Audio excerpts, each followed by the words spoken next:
ICQ Podcast episode 469, Club Open Day and Radio Centre wins award.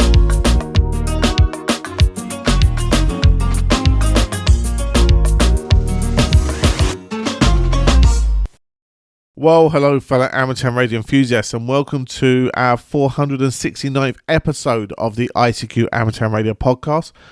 Supported this episode by Walter Turner, Whiskey 8 Lima November, Walter Washburn, KT0 Delta, David LeBlanc, KF7, Julia Alpha Foxtrot, Frank Westphal, K6 Foxtrot Whiskey, Nicholas Bradley, G4 India Whiskey Oscar, and Ken DeLap II, KX9 Uniform, and of course our monthly and subscription donors.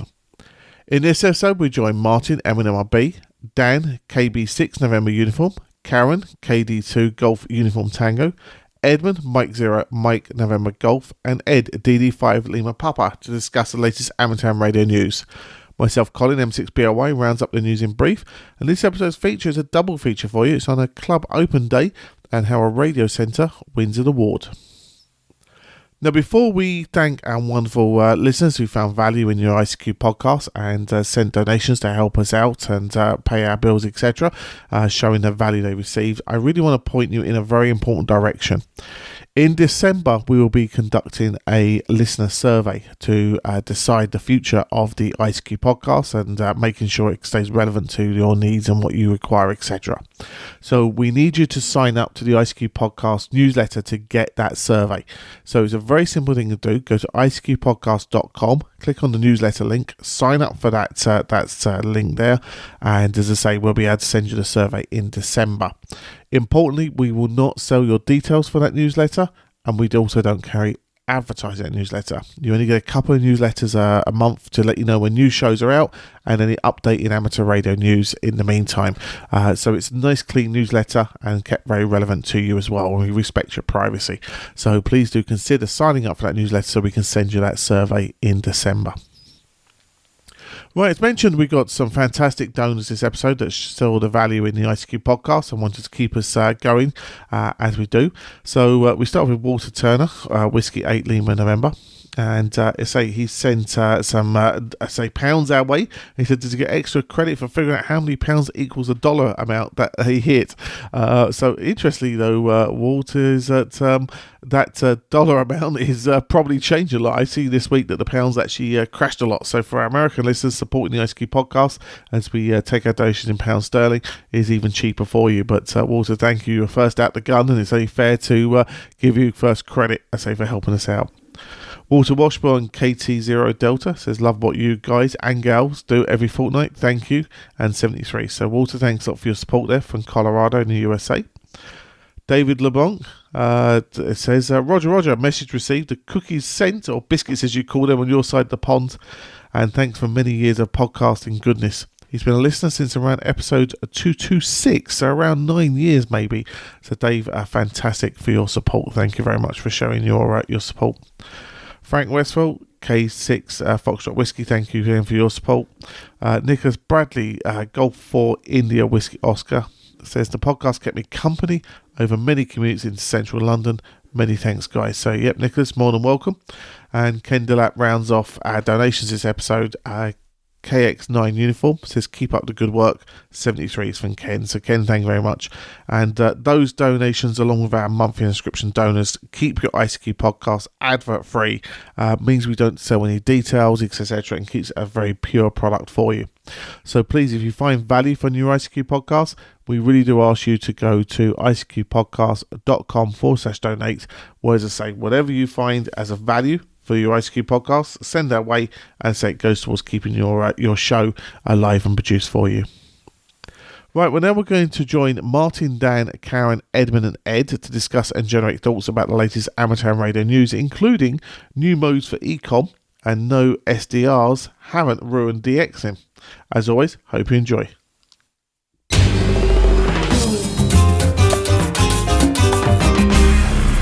The ICQ Amateur Ham Radio Podcast, serving the amateur ham radio community fortnightly since 2008.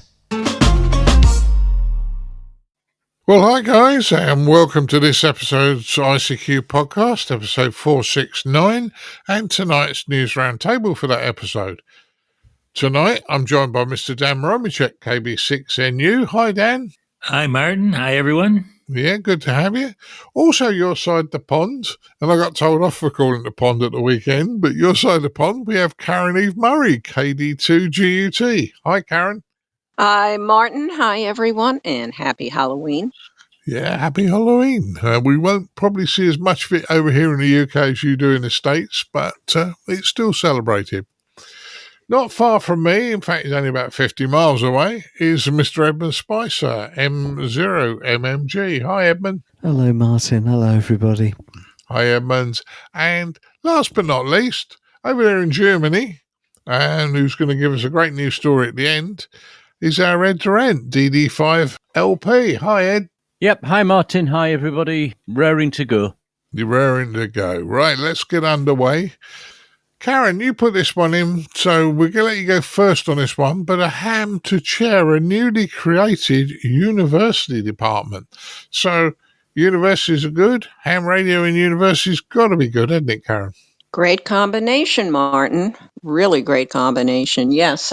Fellow is at Western Washington State University, and a new department is being created there for the study of electronics and computer programming and all sorts of networking, AI, all the things that are advancing in the fields related to that very much relate to amateur radio. And this professor had been with the university for quite some time, but was chosen when they carved out something called the Electrical and Computer Engineering Department on the campus. And his call sign, as it turns out, is just newly assigned as KG7WFT. He got it in July, and his name is Andy Klein. This is yet another recognition of many of the things that amateur radio has as part of its portfolio that's relevant in so many other areas. I want to give a big shout out to the Zero Retries newsletter, which reported this shortly after the college put out its press release. And this is how we found out about it with Newsline, since I am a subscriber to that excellent newsletter. The nice thing is that this will also create a graduate program for the university. It will be the first engineering graduate program. Now, we've heard stories here and there about amateur radio actually becoming part of the curriculum. Carnegie Mellon University in Philadelphia, I think it's Pittsburgh, I'm sorry, it's in Pennsylvania. And it has it's a prestigious university, and it has an amateur radio component in the curriculum. So let's just say this is another feather in the cap of amateur radio, not just being recognized on a prominent university campus, but the state of Washington itself, there on the West Coast, putting some money behind it and some muscle. So it's going to move forward in the fall. It will get its first cohort of students, and we look forward to seeing where it goes. Back to you, Martin. Yeah, I'm always positive about this sort of stuff, and I was lucky at the weekend to spend a little bit of time with a 13-year-old gentleman and his mum. And the young lad was so excited about our hobby. I mean, I don't think I could have kept up with him, the enthusiasm he had, but getting into education areas has got to be a good thing. Dan, what's your thoughts? Well, this is great news. You know, as I've reported before, I'm sort of connected. Well, not sort of. I'm pretty well connected with the University of Michigan Amateur Radio Club here where I live. And if I was any closer to Washington, I'd volunteer to start teaching classes there too. I think that's the key that one of the keys to keeping this University of Michigan Amateur Radio Club alive is that we do classes every year. And I'm just hoping, maybe I'll even email the guy to say, hey, find someone to teach technician class license classes, and that'll ensure that their amateur radio club, which I would presume they're going to have amateur radio club, is well attended and active. So no, this is great, and just another indication of how well amateur radio is becoming a part of universities all over the country. So this is good news. Yeah, it certainly is, mate. It certainly is, Dan. And I say, let's keep it in the education profession. Ed, does it happen over your part of the world in Germany, this sort of thing, or not? Oh, this story is obviously US based, and good luck to them, all the rest of it. Coming back to your comment, though, about the, 14-year-old that you met and his enthusiasm, I think there are young people out there that are looking for a technical hobby that not only can help, but not only fun and interesting, but also can help their careers. And I think one of the problems that amateur radio has is it's not in the public eye enough. And this young gentleman that's seen you at the weekend there, Martin, suddenly his eyes have opened to, hey, this exists, this is something I can do.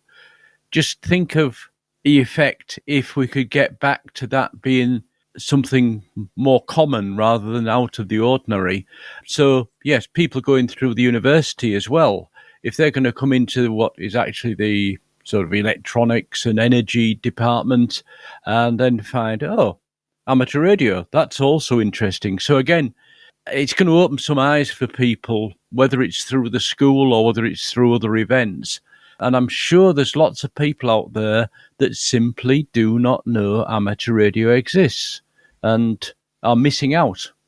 Back to you, Martin. Yeah, you're dead right on that. And, you talk to people, and we can talk about STEM and all the other things you learn from the hobby. But amateur radio is that wide. It does give you a grounding in life in many ways. Now, Edmund, when you went to university, would your parents have given you grief to do this? Because, if they'd have run an amateur radio group there, I think you might have joined it. And it was a shame that we didn't have one. No, my parents wouldn't have given me grief in the same way they didn't give me grief about a lot of things that I did when I was at university, principally because they never knew, because I was living away from home at the time. But there was a meeting after I'd been there only a short while with quite a few people who had an interest in radio of all different types. And at the time, I was aware that amateur radio existed, although I was still a good decade away from becoming licensed. And the discussions and the choice that came out of that meeting was that the type of radio we were going to do was broadcast.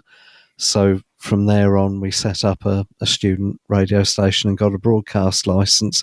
But I suppose in an alternative reality, if some of us had known more about amateur radio and if a few of us had been licensed at the time, then we could have ended up with an amateur radio society.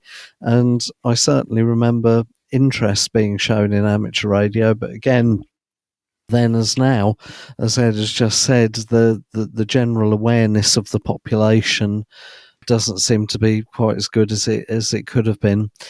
So yes, it wasn't to be, I'm afraid, but I've been making up for it ever since, Martin. Yeah, well, that's good. And you are right, the awareness.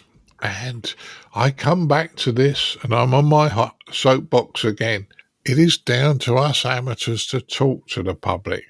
If they make the effort to come across to you while you're operating portable, then please talk to them politely and nicely.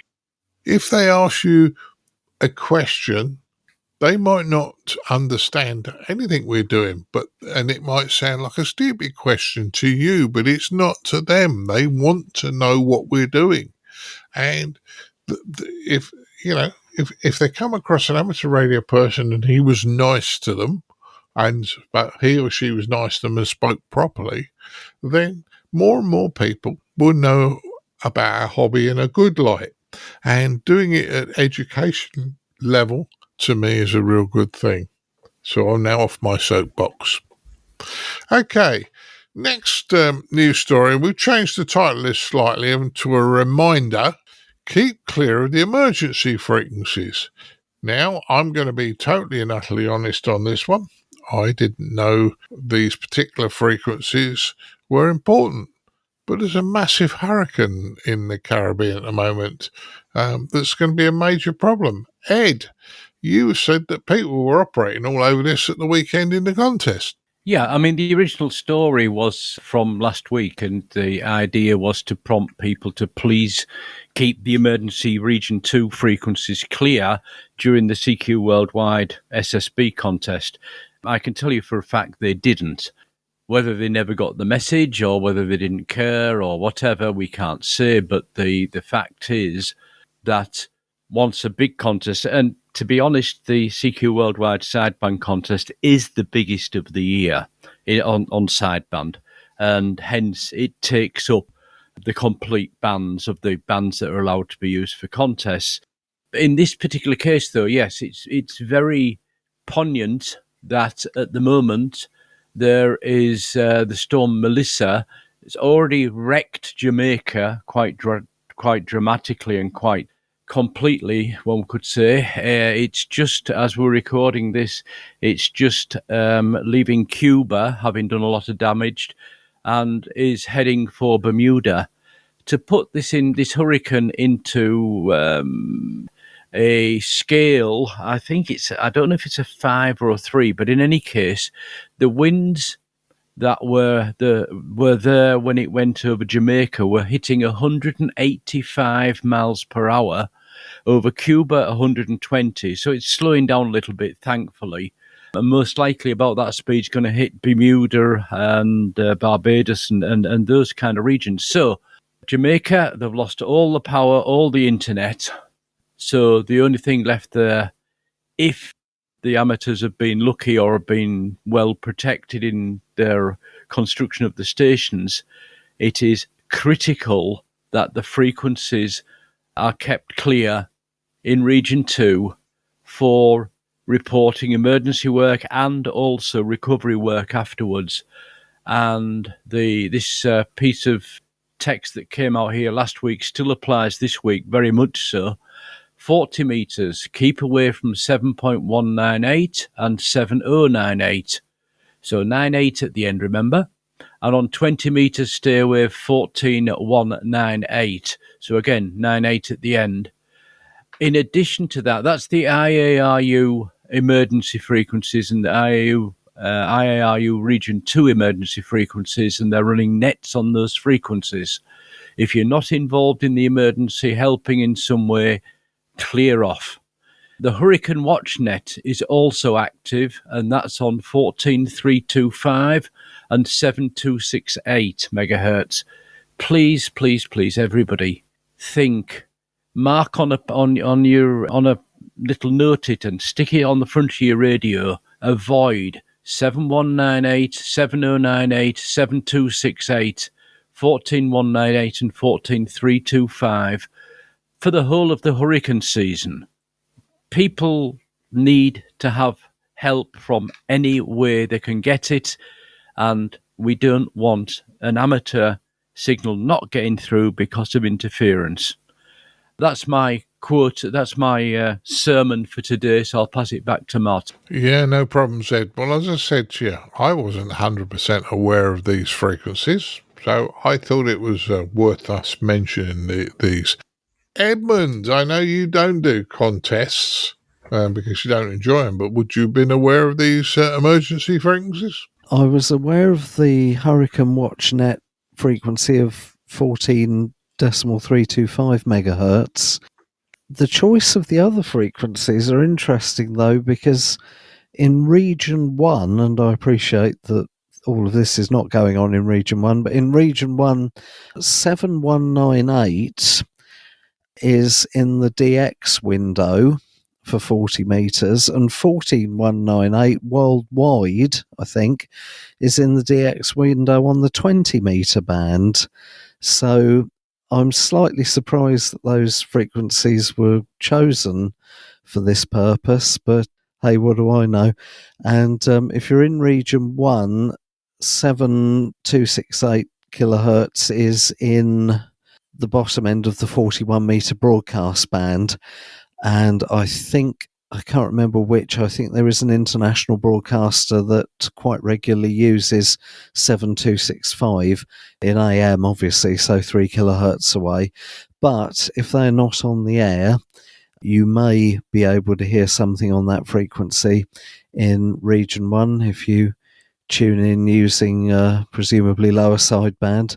But I would just echo what's been said, which is even though Melissa may be little more than remnants of a storm by the time the podcast is released, nevertheless, emergency communications could still be going on in those frequencies in Jamaica, Cuba, and areas that the hurricane has passed through.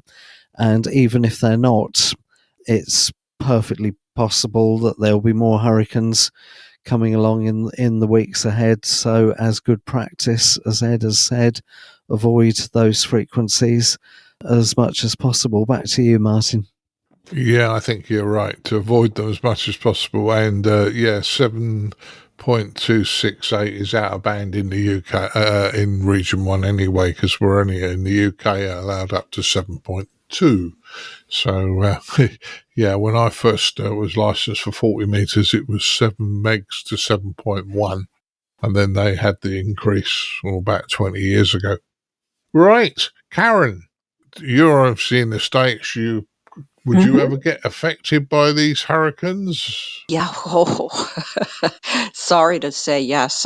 Superstorm Sandy was one of them. It occurred on Halloween some time ago. So yes, we do get affected, although we're in New York, which is much further north, but it will track along the coast sometimes. So unfortunately, yes. I think Ed and Edmund covered it rather well, but I just wanted to add something important.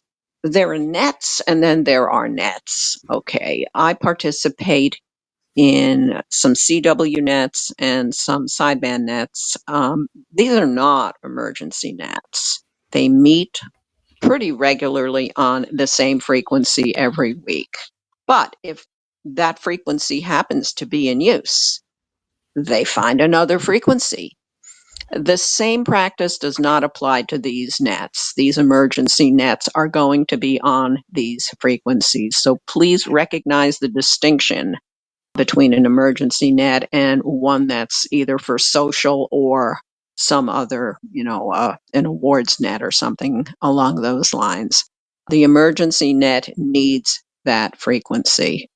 So the other nets, as a courtesy, do move up or down a little bit on the band, and generally everybody finds the net and checks in. So I did want to mention that. That's about it. Martin, let's hope this is not going to be as bad or as busy a season as is predicted, because I've heard it will be a busy season. So prayers for everybody in the Caribbean right now. Back to you. Yeah, let's hope that it isn't as bad as you thought it would be. Dan, you're a bit further inland. Would you get affected by this?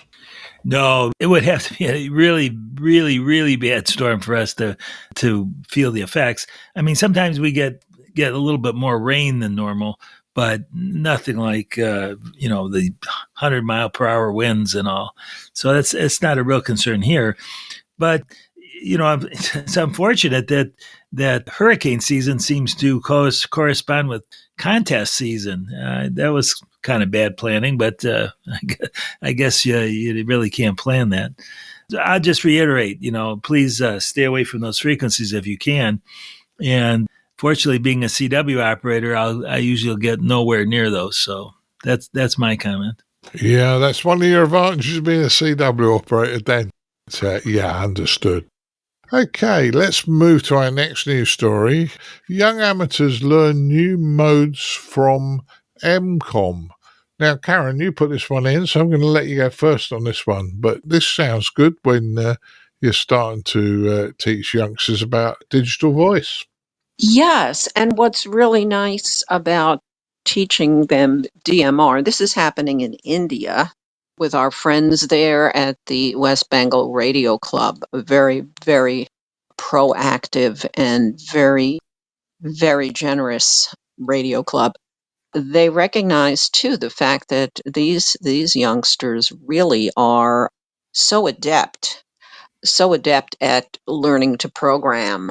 Everybody who does DMR, I don't want to say everybody, most people who've done DMR have wrestled with the code plug, which leaves a lot of us scarred and traumatized by the time we can get ourselves into some of the talk groups. Well worth it to do it, but the journey getting there is pretty challenging. And in this case, ham radio operators are the young hams there were given training and programming and operating, and the Indian Academy of Communication and Disaster Management, which is affiliated with the West Bengal Radio Club, did this training, which they're hoping will be useful too in some remote areas when, well, they certainly wouldn't have too much access to of any conventional communications. What is nice, and I want to mention too, is that when we ran the story on Newsline, we also mentioned that kids were also learning in the Philippines the basics of two-way radios. It isn't clear whether this was also DMR or what, but these were Boy Scouts of the Philippines, and they were being schooled in ham radio emergency communications during the Jamboree on the Air that was earlier in the month of October. So DMR has a great future, most especially with the young people who love the computer side of it, but it ties in very, very nicely with using a radio. So this program appears to be headed toward good success. Back to you, Martin. Yeah, I think it's a good success. DMR radios are probably the cheapest form of digital voice radios at handy talkie level, purely because lots of people manufacture them. So yeah, but the other modes are very, very good. But if you're in a country or you've got to supply a lot of radios, I can understand why it's DMR. Ed, what's your thoughts on this one? Yeah, well, as you say, DMR, you look at the history of DMR, it came from the commercial side. So your radios on building sites, your radios in industry in general, when they went to digital on VHF and UHF, they went to DMR. Part of the reason, I think Caryn was saying, yes, it's very complex to learn how to program them. So hence, it's good that these young people are getting taught in India how to do it. But in the original usage of these DMR radios, you'd have one person or one supplier that would pre-program all of the radios that were going to be used in the industrial environment and then lock them down so they can't be changed. Hence, the complexity stayed with the specialist. When you move that over to amateur radio, yes, of course, we're all specialists, but we don't necessarily have the skills. So, again, the fact the training is there to how to program and where to find things and how to find which talk group you want to go to, etc., for the younger hams is actually a very good idea. And as Caryn said, the West Bengal Radio Club is really a group that we can easily hold up to the world and say, this is how it should be done.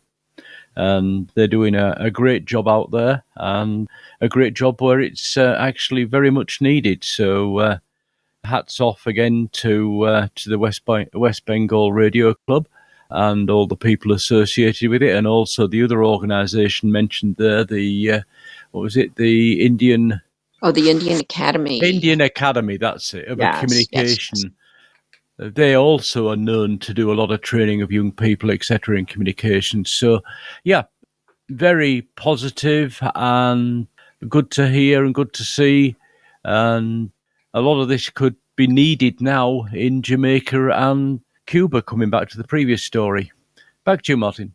Oh yes. And as you said, DMR came from the commercial market. And when I was programming DMRs up for the commercial market, often for companies and for events, hire radios for events, there's a lot of functionality in a DMR that us amateurs, A, would never use, and B, often we would break our license agreement.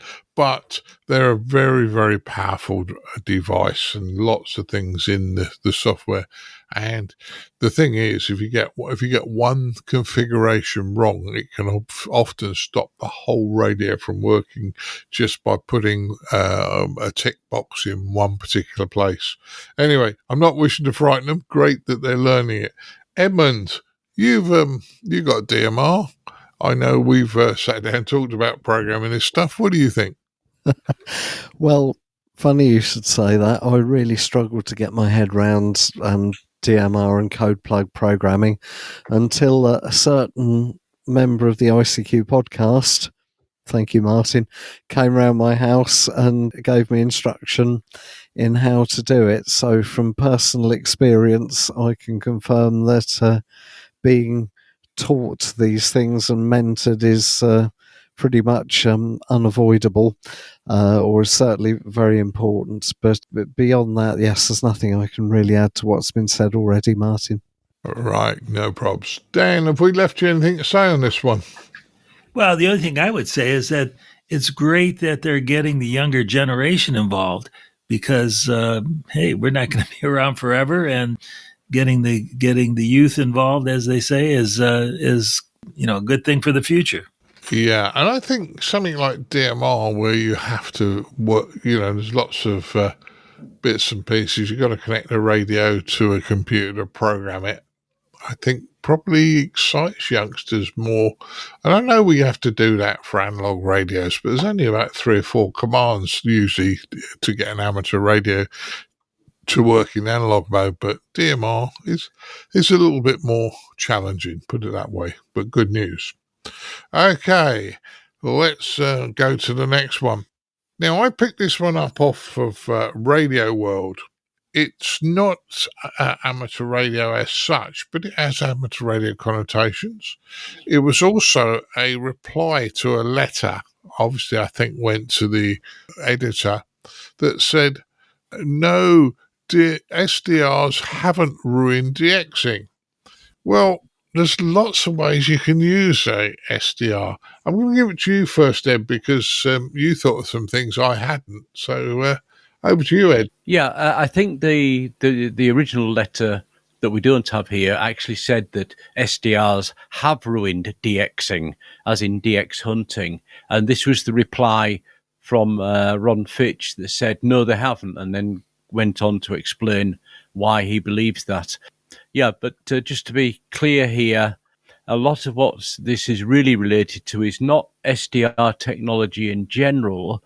If you go and buy a new radio these days, an amateur radio, it is almost certainly an SDR radio, a software-defined radio.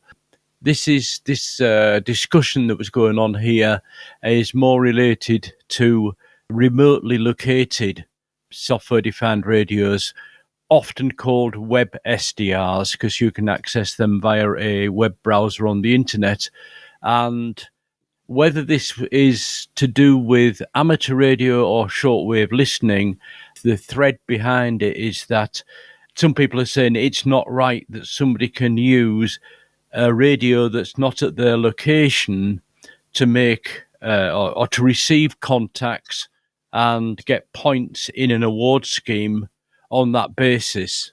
In some ways, you could say also within the amateur radio side of this, if you ring a complete remote station somewhere that's not in where you're living, you either rent time on it or you have actually built it on in a farm on a hilltop.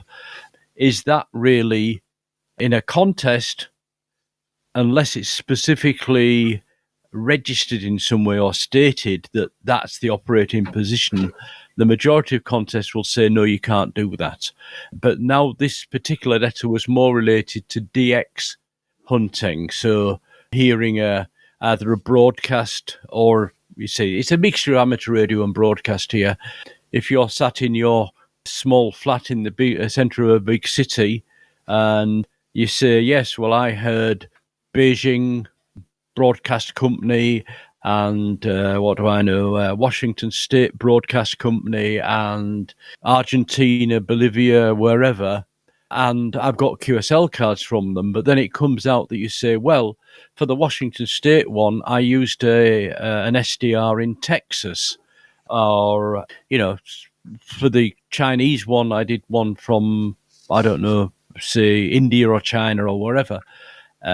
Does that carry the same value as actually doing it from your home location and possibly fighting the horrible noise level from living in the middle of a big city? Those who didn't have this function before of being able to use a remote radio obviously say, no, that's not fair, because in the amateur radio world, I got my DXCC from my home station with 100 watts and a wire antenna. And the guy down the road is using a remote station or a remote receiver and getting his points as well. Is that fair? Yeah. And that's what this whole discussion is about. As we go more into remote-controlled radios, either receivers or complete transceivers, I think some of this is going to come up in discussion quite often. My view on it is, for the awards, they're a personal challenge. If you feel it's okay to use a remote radio to do it, and it's a personal challenge, and you're not harming anybody else in the process, fine, it's your choice. But when it becomes a contest where you're competing against somebody else, then it's maybe not right. So I'm sure we're going to have a lot more discussion on this in the future. Martin, back to you. Yeah, I'm sure we will, Ed. I'm sure we will. Dan, what's your thoughts on this one? I actually went back to the original letter, and what the guy's saying is, you know, basically what Ed's saying is kind of cheating to use these remote receivers. I have a little bit different take on this, right?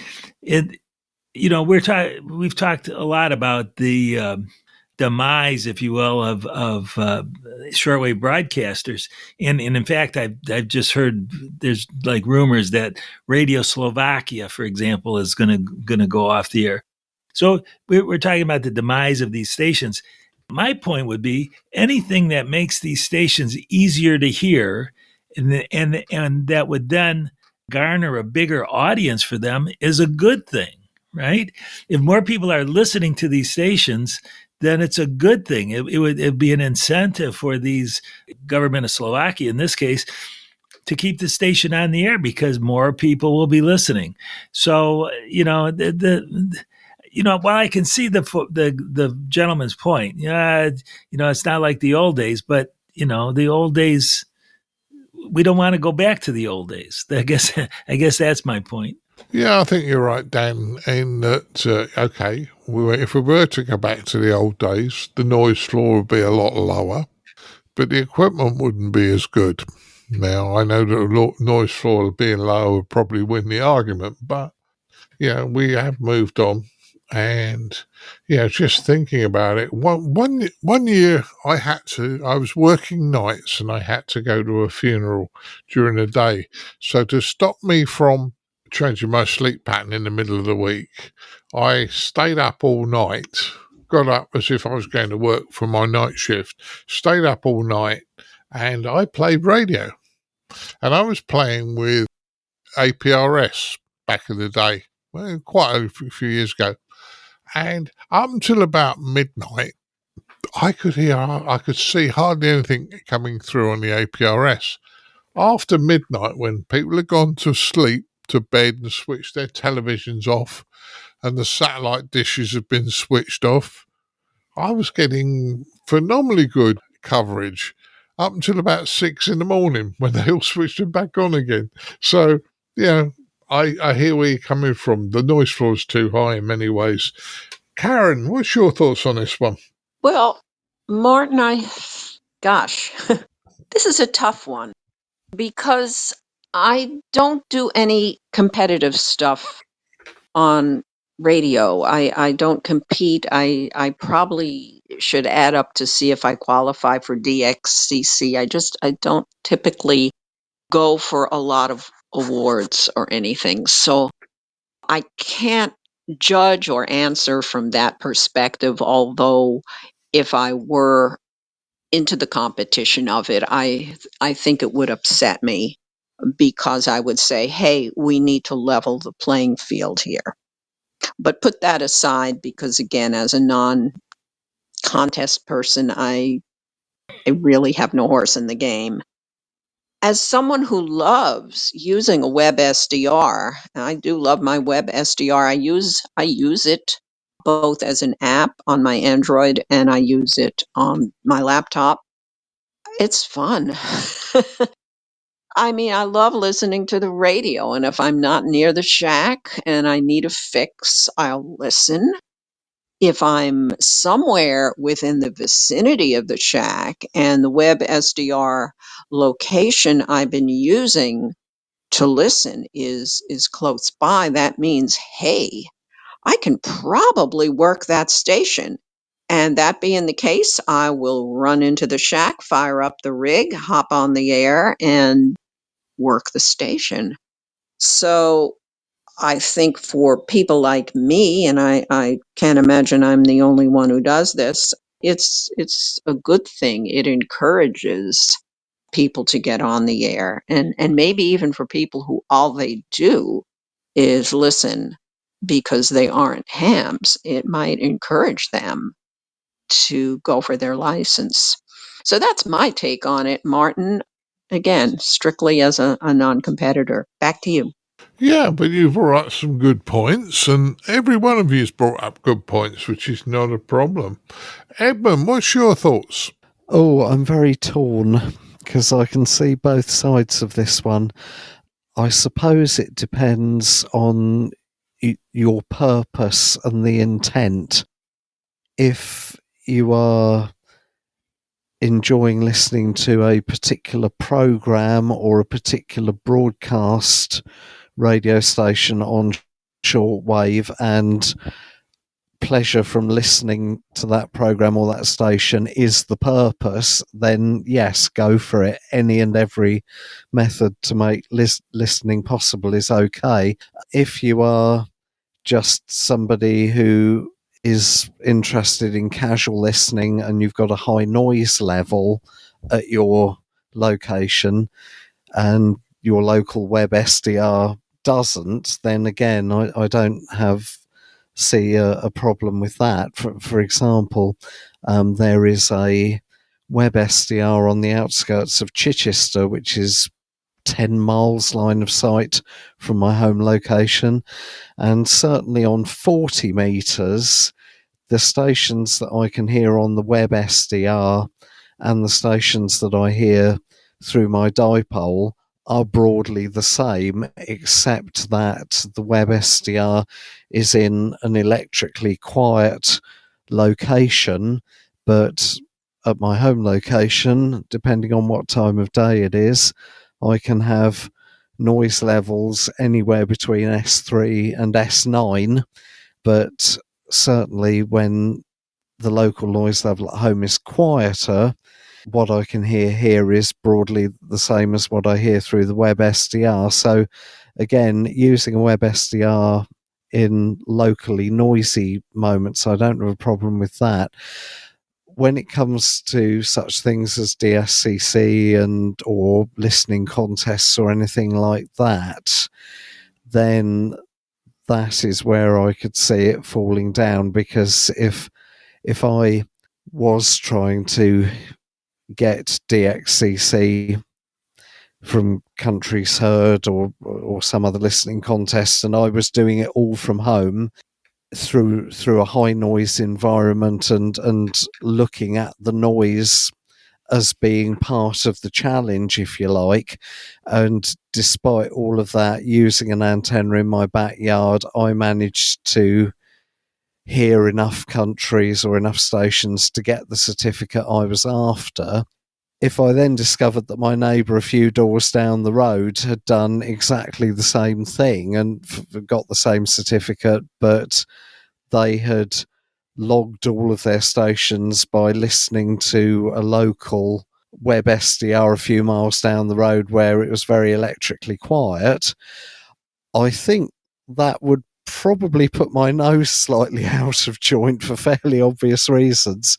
So that's a long way, Martin, of saying I don't really know, but I suppose a lot depends on the context and what it is that you're actually trying to do.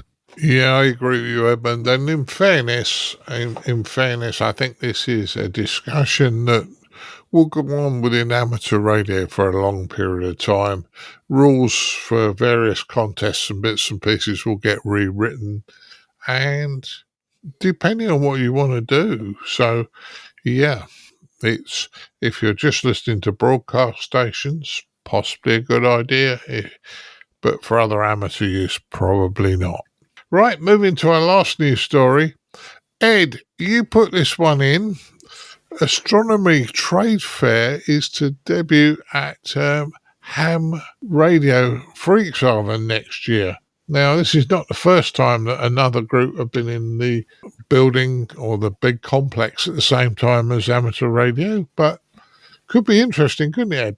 Yeah, this is really on the day that we're recording the podcast. This actually came out yesterday as a press release.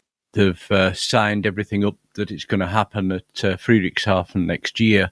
Previously, about maybe 6 years ago and 7 years ago, there was a makers fair that was also in the same complex, in the same set of halls at the Expo Centre in Friedrichshafen on Lake Constance, along with amateur radio, with ham radio. And that was actually a fairly good success.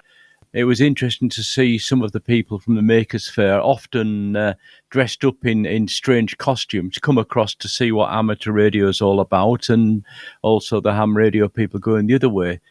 That, unfortunately, ended because the main sponsor of the Maker Fair, which was Maker Magazine, went broke. So the main sponsor they couldn't run the show anywhere anymore, or the Maker Fair anywhere anymore.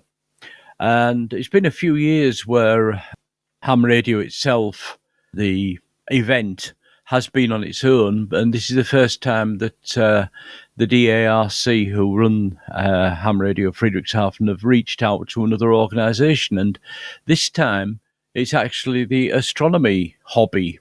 And one might think to start with astronomy and amateur radio, but there are some parallels. There are actually quite a lot of radio hams are also interested in astronomy, and of course there's radio astronomy as well. So this is going to be an interesting situation next June, where we're going to have both the ham radio event in 3 of the halls, and then this called Astro event in another one of the halls there. Friedrichshafen is a very big expo centre. There's 13 enormous halls. So, the idea of putting something else on at the same time, with the agreement of all parties, of course, it is relatively easy to do.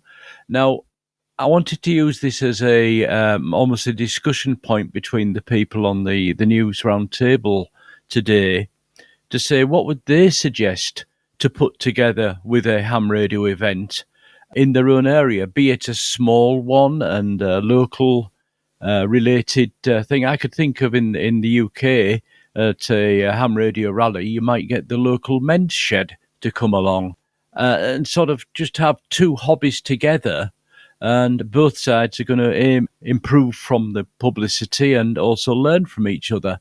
Yeah, I won't mention any of the other thoughts that I had here, because the others may be thinking the same way. But I wonder if the other people on the thing can think of hobbies that might be good to have their annual event take place alongside a ham radio event of some kind to the benefit of both. So I'll let you choose who you want to pass it to first, Martin. Yeah, no problems, Ed. And I was there when the Maker Faire was happening. And in fairness, I did wander along for about half an hour to an hour and spend some time in the Maker Faire to see what was actually happening there. So it can be interesting. Caryn, what do you think about this sort of thing? I was very excited by this. Ed passed this along to me yesterday. Thank you, Ed. We're able to include it in Amateur Radio Newsline's newscast, which is going to production very shortly as of this date, which will be going to production tomorrow, the 30th of October. It's a nice synergy. Off the top of my head, I mean, doing something locally, I honestly don't know. I think people who are hobbyists in doing metalworking might be interesting for them to show some of their skills with creating things out of metal, perhaps. But I don't know of any clubs or organizations that do that. But in a similar spirit, I want to mention that there was the Zero Retries Conference, which took place in September. It was the inaugural conference that was hosted by the newsletter Zero Retries, which I had mentioned earlier. And the focus there, of course, is technology and innovation. So they hosted the Zero Retries digital conference, all sorts of things discussed, demonstrations of M17 digital voice and data, IP400 networking project.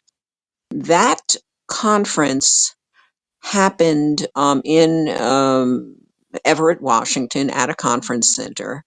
And it was taking place just as GRCon 2025 was wrapping up. Now, GRCon is the annual conference for the GNU radio project and the community who's part of that. So the two events were not connected to one another. That's the distinction here. But I think the timing of it is interesting because I'm sure they shared constituencies, and I'm sure it's sort of like come for one, stay for the other. So it's sort of the same concept that you're capturing your audience and you're retaining them and you're exposing them to different things. And frankly, I think what's going to be happening in Germany next year is really, really super exciting because you will have cross-pollination. Back to you, Martin. Yeah, I think it was good when I was there and saw the Maker Faire. I'd be interested in astronomy as well.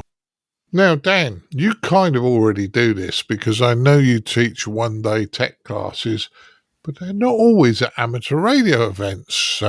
So you're kind of doing the reverse where there's an event and you're bringing amateur radio to it, aren't you? Yeah, that's really the focus of my my efforts here, my ARDC grants. So I was thinking about DEF CON, which is the major one that I go to, and I was thinking about what's there that could possibly be at an amateur radio event like Friedrichshafen. And the first thing that comes to mind is the Fix-It group. There's a whole movement here now about fixing and repairing and the right to repair and all that kind of stuff. And that might be something that could fit in there. The Maker Faire stuff, while the Make magazine might have been like the major sponsor of it, I would think that, and I don't know the situation in Germany, but I would think that, there's still makers in Germany, and maybe they could be reinvigorated to come back to Friedrichshafen. But there's a whole bunch of these things like cybersecurity stuff, especially wireless cybersecurity stuff that might fit in that area as well. So yeah, just think about it, and especially because, as Ed says, there's just so much space there. You would think that the more the merrier, right? Maybe they'd even get a discount because they're renting more space or something like that. But the mind boggles, actually.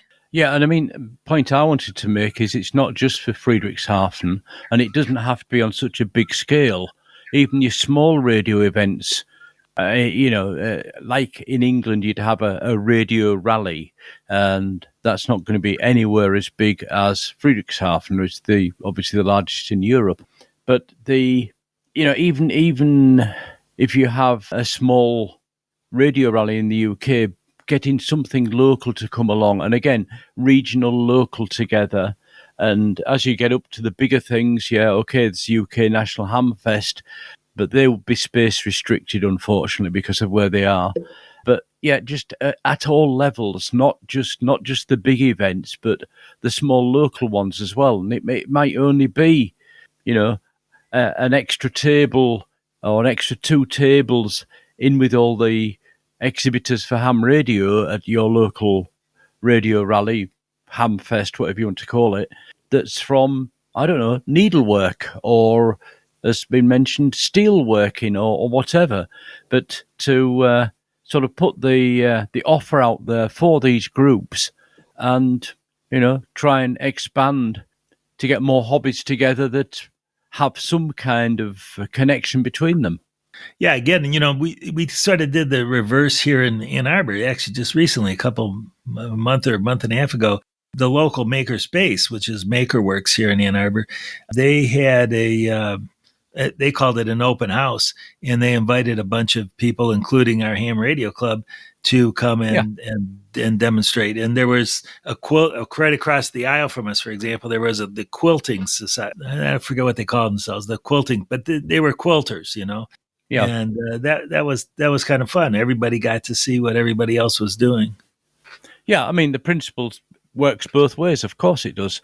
And the problem with the Maker Fair coming again to Friedrichshafen was that the organisation that were behind arranging their annual meetup without the sponsorship of the magazine. I can't remember which Makers magazine it was. I think a German one.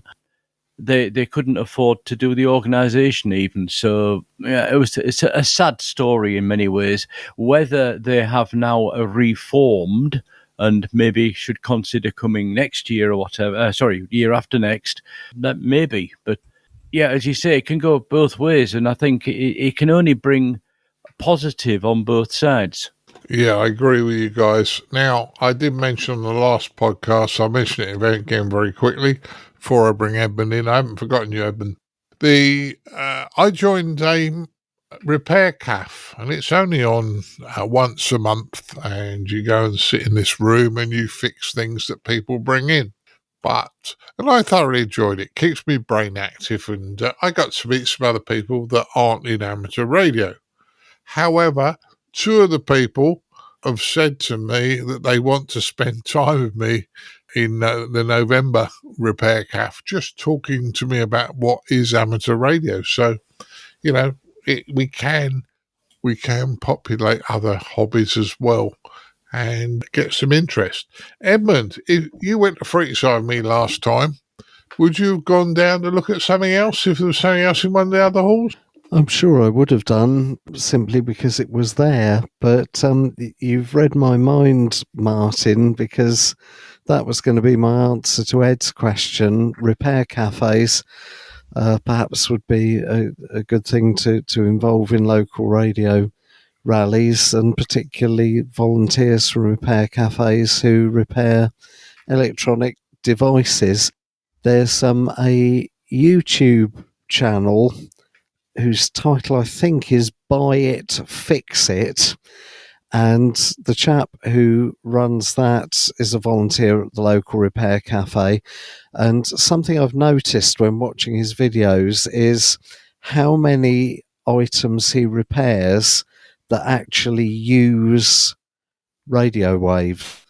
He's done a few broadcast radio repairs, but there's lots of other devices that use, I don't know, things like the 433 megahertz ISM, industrial, scientific and medical low power band, for example.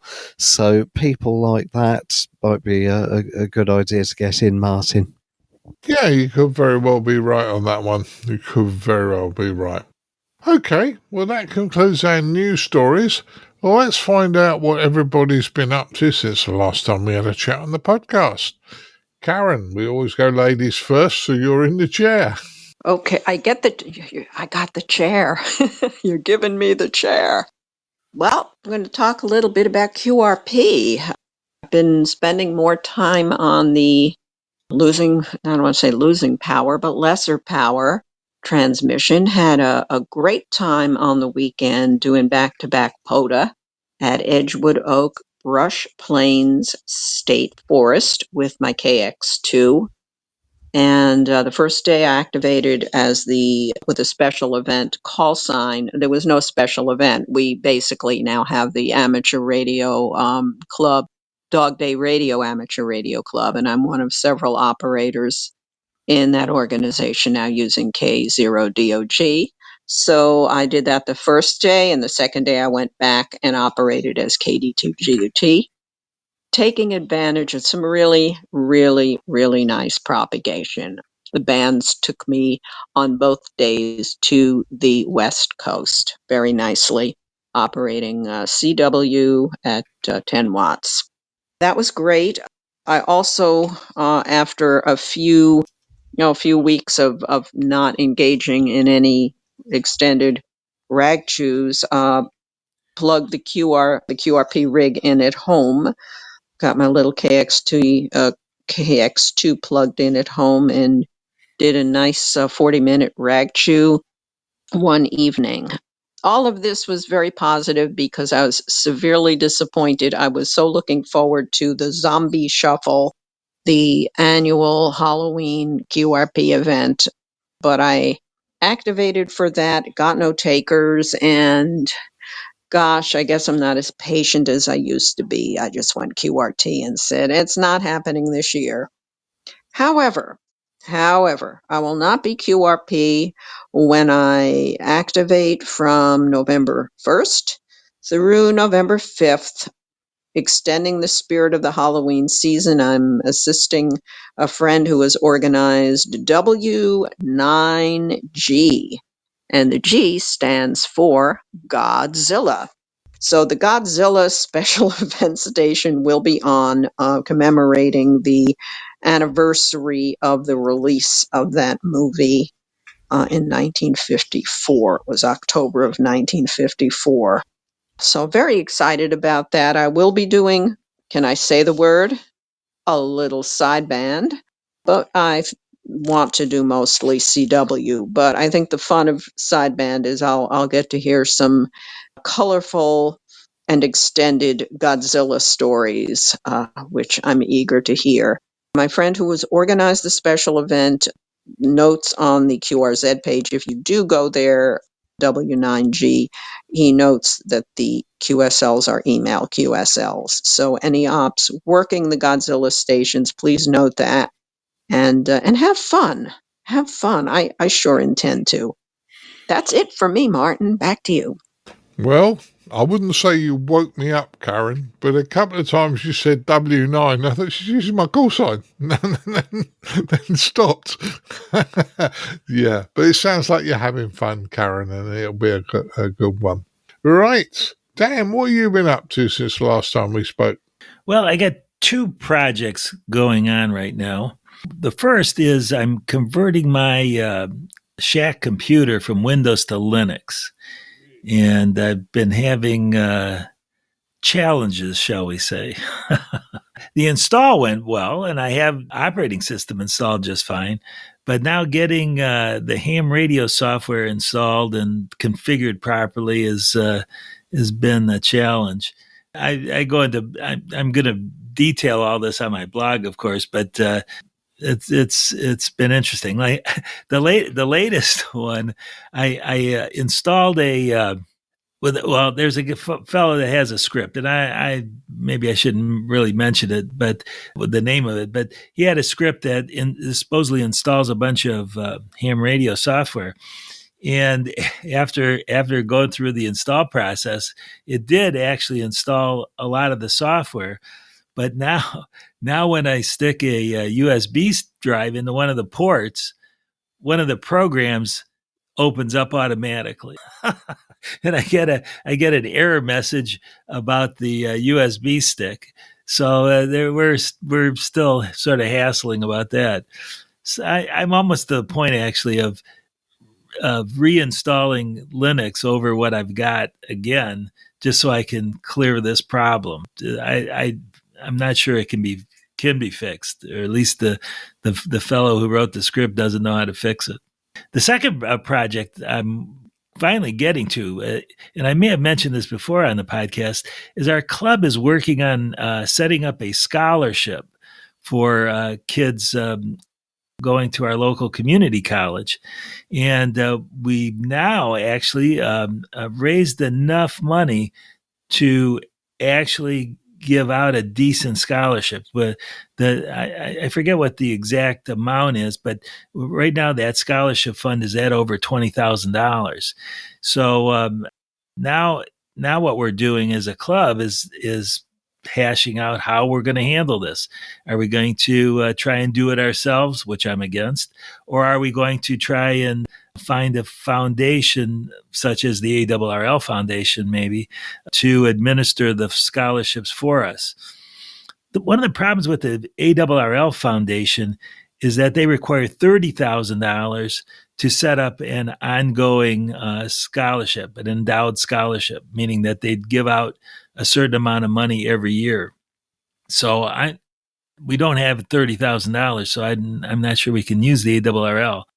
My initial thought was to use a local community foundation, but they've actually gotten out of the scholarship business, or at least they're not accepting new funds for these kind of scholarships. So anyway, we're talking about this. I've been in touch with the fellow who's in charge of the Quarter Century Wireless Association scholarships, and we've been tossing ideas back and forth. But this has all been a very interesting venture. We actually started this way before COVID, probably 5 years before COVID, and it's taken us that long to get to $20,000. I've come to the realization I'm a much better radio amateur than I am a fundraiser. So anyway, it's all interesting, and I'll keep people up to date on that as we make some decisions here. Yeah, certainly interesting, Dan. And as I say, you do a lot for the hobby in lots of different ways. So that scholarship sounds good. Ed, what have you been up to over there in Germany since last time we spoke? Well, a lot of the last 2 weeks has been fighting what should normally have been a 2 or 3 day cold that's lasted for over 10 days, and it's kept me a bit indoors. Despite that, I did get a break last weekend, and what I'm finding is with parks on the air, there's so many new parks being set up around here, not set up, but being included into the scheme, that I have a lot of choice, and I'm able to combine a trip out with my wife to do something she wants to do, like visit an art gallery, and drop her off and then go off and activate a park. Well, last weekend I managed to do 3 different parks, not a 3-for where it's 3 parks in the same location, but 3 physical different ones I drove between. And of course, the weather wasn't that good either, so managed to do it within about 3.5 hours, which was the dry window on that day. Literally, as I picked my wife up to go home, the rain started coming down. So, yeah, a bit of porter, or what I like to call ploter, because it's often in these cases as well where I activate from within the car, parked within a car park within the park, and which is valid in porter. It's not valid in SOTA or any of the other schemes. So I got that in, but apart from that, I've been helping other people. I've been doing some testing on a new release of the app that I actually did a feature on some years ago on ICQPodcast called Pocket RX-TX. Version 4 of that is going to be coming out in the next few weeks. And just briefly, it's a remote control program that runs on your Android smartphone and allows you to control your radio either via Bluetooth, via a USB cable, or over the network. And the over the network can also be over the internet. And so I was sat here at one point a few days ago operating my little Zygo X6200, which was connected to power and the antenna, and it's also got Wi-Fi in it, so it's connected to the network as well. And from my smartphone, I went out on the cell system into the internet, then back into my own home router here over a carrier-grade network with a fixed IP link. If that means anybody to anybody, I think it will to Martin.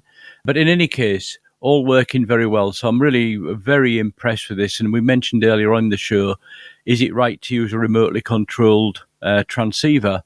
In certain circumstances, I think yes. In a competition, perhaps no. But that's all working very, very well indeed now. It's been developed for several years, and it's certainly a lot cheaper option than the options that are around at the moment for remote control of amateur radio.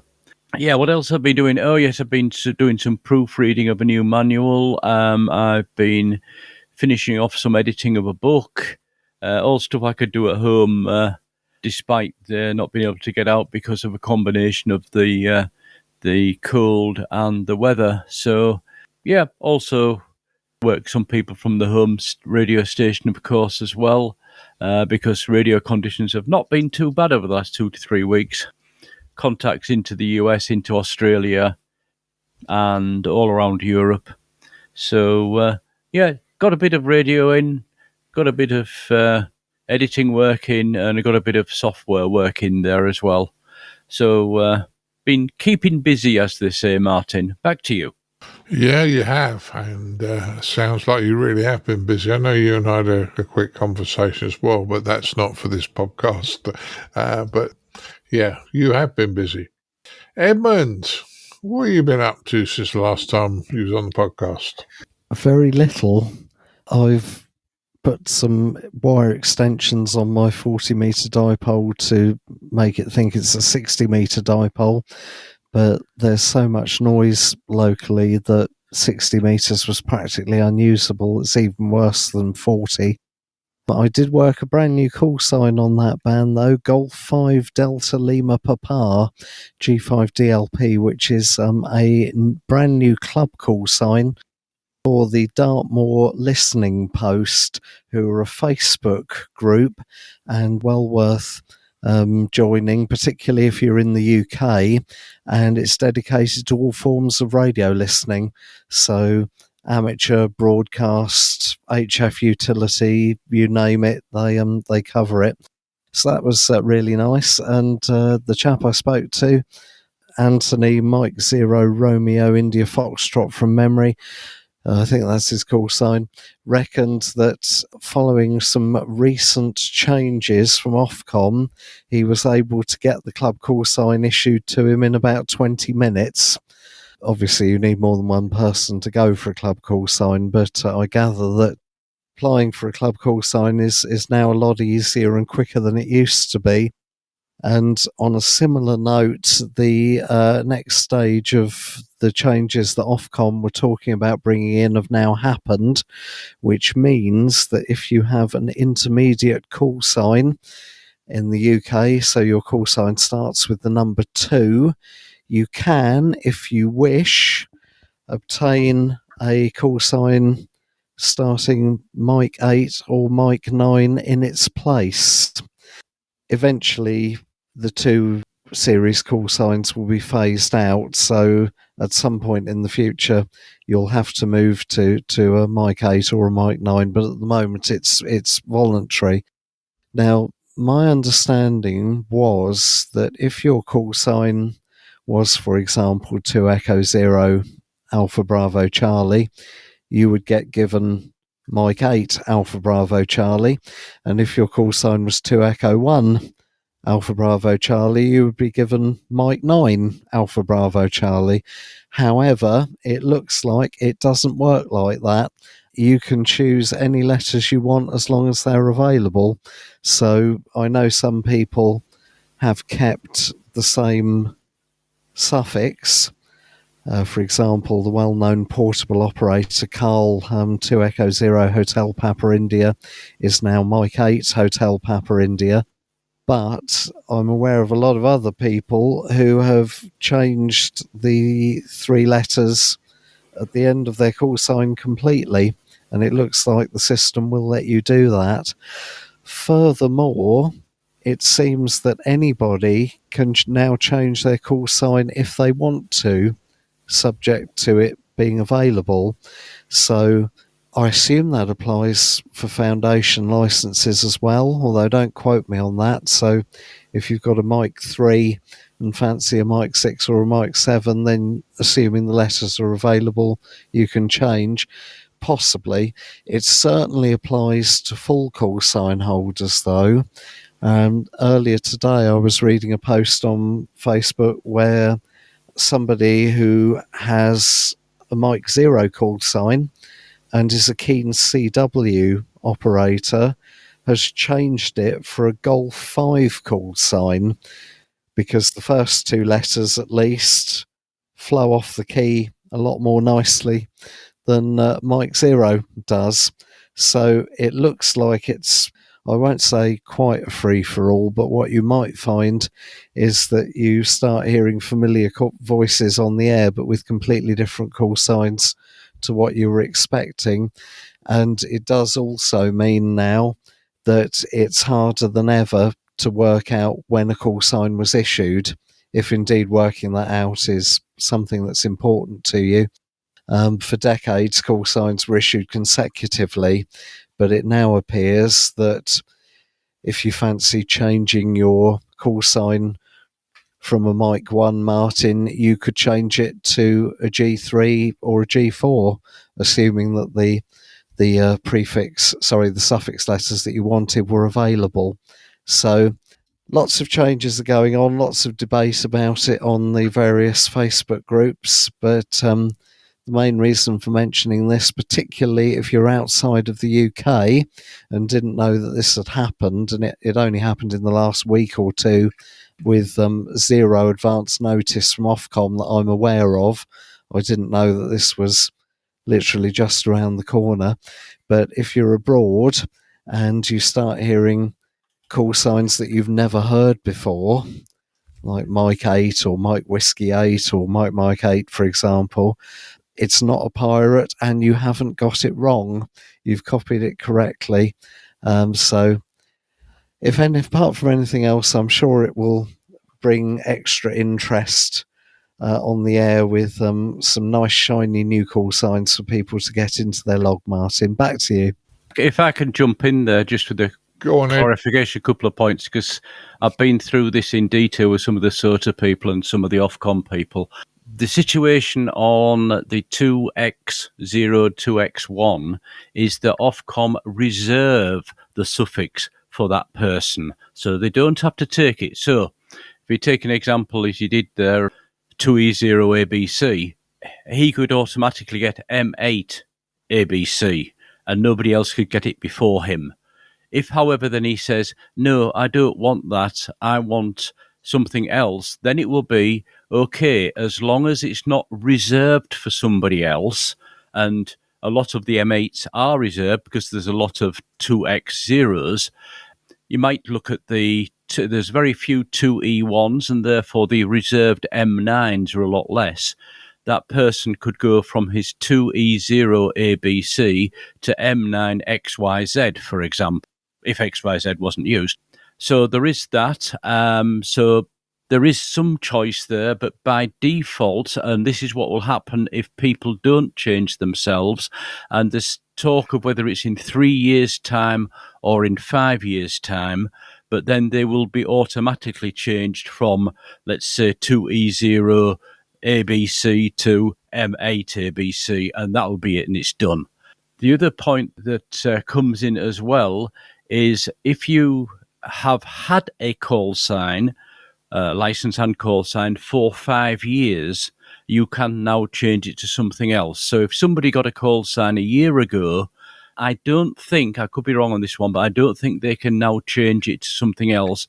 Those who've had a call sign for 5 years or more, yes, you can look and see what's available and change it. And like you there, Edmund, I know that's for full licensees, and I'm and I don't know how that regulation affects intermediate and foundation, whether they can as well, or whether they can only within the groups that reflect their call. But the fact I think we've had some M7s go to G5s would suggest that it's across the boundaries, so to speak. And you're absolutely right. It's going to be very difficult to work out when somebody got the call and also what class of license they have. So that's going to be more difficult. And the last one that people don't like to hear about is that Ofcom are also starting to cancel excess private call signs. So if somebody started at the foundation level and got a foundation call sign and then went to intermediate and then went to full and kept up to now all 3 call signs, when they now put in a transaction, for example, to change their call sign to something else, part of that transaction will be to give back the other call signs. So that's starting to happen as well. That will become mandatory again in 3 to 5 years.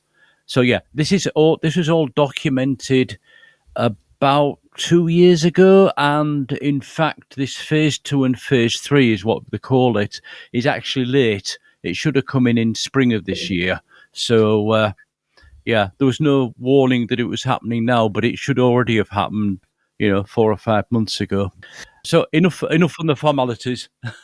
It just made me raise my eyebrows a bit, because I'm pretty sure it wasn't that many years ago that we were discussing a news item here on the podcast where Ofcom had stated in no uncertain terms that if you wanted to change your call sign, then unless the most utterly extraordinary circumstances applied, and I think the example that was given at the time was that you had a brain injury of some description that meant you could pronounce certain letters on air but not others, unless it was something utterly exceptional like that, then you wouldn't be allowed to change your call sign, because your station needed to be identifiable at all times, and allowing people to change their call signs could perhaps introduce some confusion as to the identity of the station. So it makes you wonder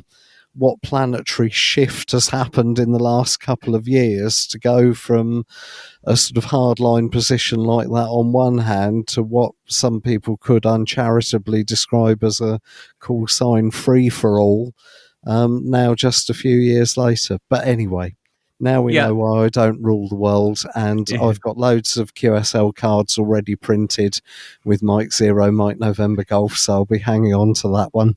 Yeah, and you're absolutely right. It wasn't that long ago, it might be 5 years ago, that was exactly the statement from Ofcom. And that's perhaps the compromise, is there's that 5-year limit, so a 5-year minimum. So if you change your call sign today to a new call sign, you can't change again for another 5 years. So that stops people changing, every 6 months or something. And the other thing on that as well is, if you are changing a call sign, you effectively, the way it works is you give up the existing call sign and get the new one. And I believe, and I could be wrong on this, but I'm pretty sure the one you give up can't then be reallocated for 5 years either. So there's a certain protection in there. And club call signs are different. They've got their own complex methods. But yeah, there can be situations, right, with a club call sign, well, the person who holds the club call sign, the club call sign might stay with a club, but the person holding it might change because he dies. And then there's special rules for that, for club call signs. It's interesting, and it did take a few people by surprise, as you said. But one person I know, 2 Echo Zero Yankee Yankee Yankee, changed his call sign, I believe the day after this became public, to Mike 9 Mike Mike Mike. And he said if he ever went maritime mobile or in Scotland or off Scotland, it would be Mike 9 Mike Mike Mike / Mike Mike. And you can imagine, Dan, what's that like in Morse? This operator only operates sideband, but I suspect some of the call sign combinations that people now get might not be the best choices sometimes. Yeah, that's better than YYY. Yeah. What if the guy's name is Mike? His name is Mike. This is painful. I'm sorry. Right, well, I'm going to throw my 2 pennies in. Yes, I hold 2 call signs at the moment. W9ICQ is a vanity call sign because I didn't like the call sign that the FCC issued me, and it was done specifically for the ICQ podcast. Therefore, I feel that that one is acceptable, and it has been renewed, and I've had it now for 13, 14 years. M1MRB is the call sign that I was issued when I applied for it, and MRB is my initials. There's a long story behind applying for my initials. I didn't want it. The story behind it is I ended up getting it. And the other thing is that Edmund alluded, or was hinting, I think, to, was I was very friendly with an old boy before he became a silent key. And he was a G3, and he would have loved me to have taken his call sign. I declined because I would have been deemed by most people as a pirate because I wasn't old enough to hold that call sign. And he was very well known. So I got used to M1, so I was happy with that. So that's my 2 pennies on the call sign. I won't be changing M1. If you hear anybody using my call sign, they're either a pirate or I'm teaching, and they're under supervision. Right, what have I been up to? Well, the local supermarket in the UK and possibly in Germany, because they're a German company, Lidl, have had some interesting tools in their middle aisle. I picked up a clamp meter tool. Now, they did have a clamp meter, but this is like a block with a plug and a socket, and then it's got a breakout area where you can clamp your clamp meter on to measure current. And great little tool. I mean, I've never managed to have a lot of success with a clamp meter, but this one works very, very well. I was showing people this up at the Scout Hall on Monday night, and we were getting something like 11 amps. The kettle was drawing 11 amps when it was boiling. So, bit of fun, but it's a nice little diagnostic tool as well. Also, they've been selling a crimp set. Now, you say, so what? Everybody sells crimp sets. But this is the little black plugs with the multiple connectors which join PCBs together? Well, they've got a box with a crimp tool, all the crimps in it, various size plugs which you can make up, and they've also got the sockets which you can solder direct to a PCB board. And that was phenomenally good value on my part. So I managed to pick up one of those. I'm more than happy with that. I did manage to fix Chris Howe's switch mode power supply, so I was quite pleased about that. I think Chris is pleased because he got his power supply working, and I was pleased because it gave me something to think about. Chris and I went to the Crawley Club's open day, and at some point in time in the near future, you'll hear some of the audio recorded there from people that I saw. And I already mentioned I saw a young lad of 13 and his mum there. That was a very, very good day. Have been on the talk group, have had a few contacts and a few long ones. Did speak to my friend Phil down in Western Australia for quite a while. That was a good contact. But I've worked others, so I am around. So that was good. I also got given a brand new Wi-Fi one of these access points rather, and that's now been fitted. I took off one of my access points, which was old and wasn't software upgradable anymore, fitted a new one, and that's all up in my network system at home. And the last job I did, and this bugged me for a long time, I had to replace a tap on a kitchen sink. Now, I know this is not amateur radio, but I had to replace a tap on a kitchen sink about 3 months ago. And it's a pig of a job to get to the back to tighten it up.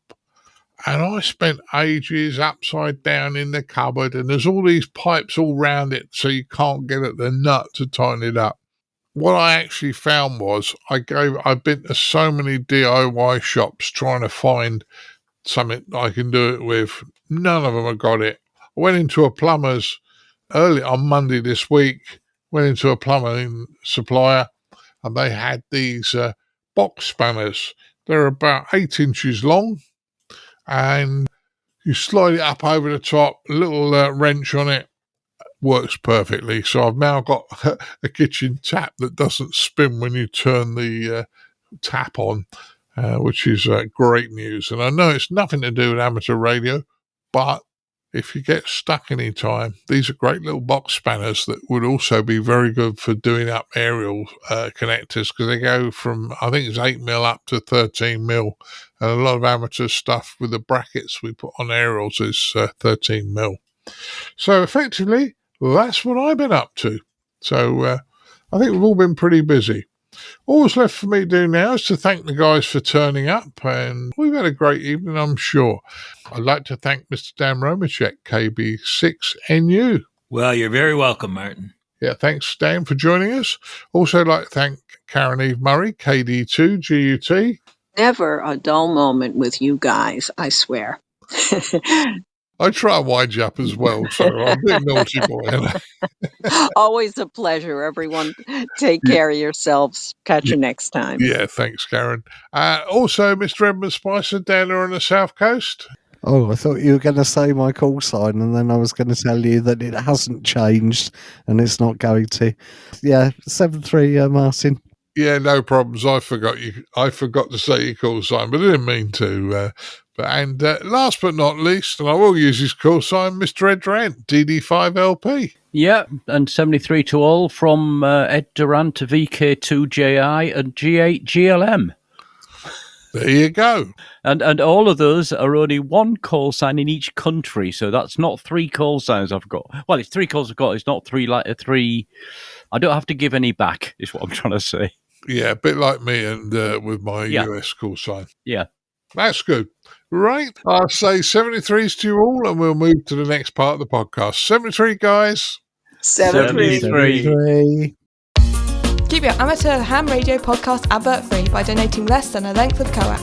Visit www.iccpodcast.com/donate now. For all the news, links and information, visit www.iccpodcast.com. And now it's time to have a look at the news in brief from me, Colin M6BOY. We start off with news here. Youngsters on the Air Month takes place in December, and the RSGB are looking for everybody to take part as much as possible in this annual event. The special call sign GB27 IOTA will be active throughout the month, and whether or not you're an individual, club, school, university or social group, it's a great opportunity to host a call sign and get young radio amateurs active on the bands. So you need to obviously book your slot for using that special event call sign. So we'll put all the details on how to get hold of Jamie, Mike 0 Sierra Delta Victor at the RSGB, so you can get your slot booked in December for using GB27 IOTA. An interesting news story here for people who are interested in satellites, and certainly something to open up for debate. It's commonly known that AO7, Oscar 7, released by AMSAT, is potentially the oldest amateur radio satellite. It was launched in 1974 and until 1981 was working away nicely into a battery failure. However, 21 years later, after silence, it was heard again in 2002. That's 27 years after its launch and continues to be used daily by amateurs around the world. However, that now is under challenge. After 47 years of silence, LES-1, a satellite launched by the US Air Force and MIT's Lincoln Laboratory in 1967, has begun transmitting again. Its signals were detected by Phil Williams, Golf 3 Yankee Papa Quebec in North Cornwall in the UK, as I say, in December 2012, and has now all been verified by hams across the world. So it's interesting now to basically hear. It does say we've now got a challenge for a debate. I think that's a great one to have a beer over at a ham fest and say have a discussion on your opinions on say which one's now the oldest one. But say if you haven't heard of LES-1, do check it out. It is a safe function.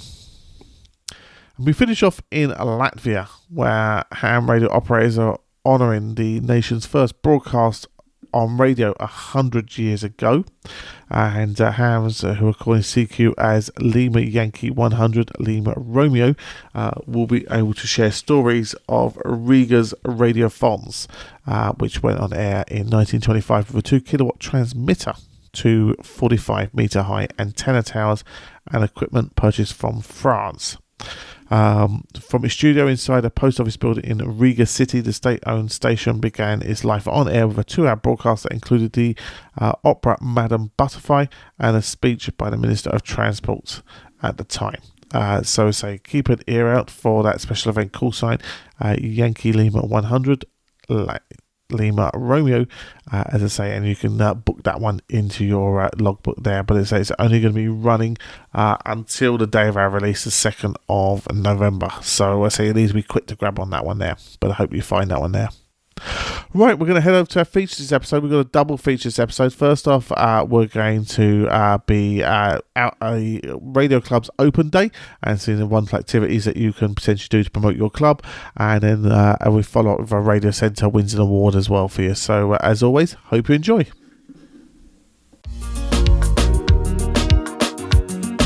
And now for this episode's feature from the ICQ Podcast.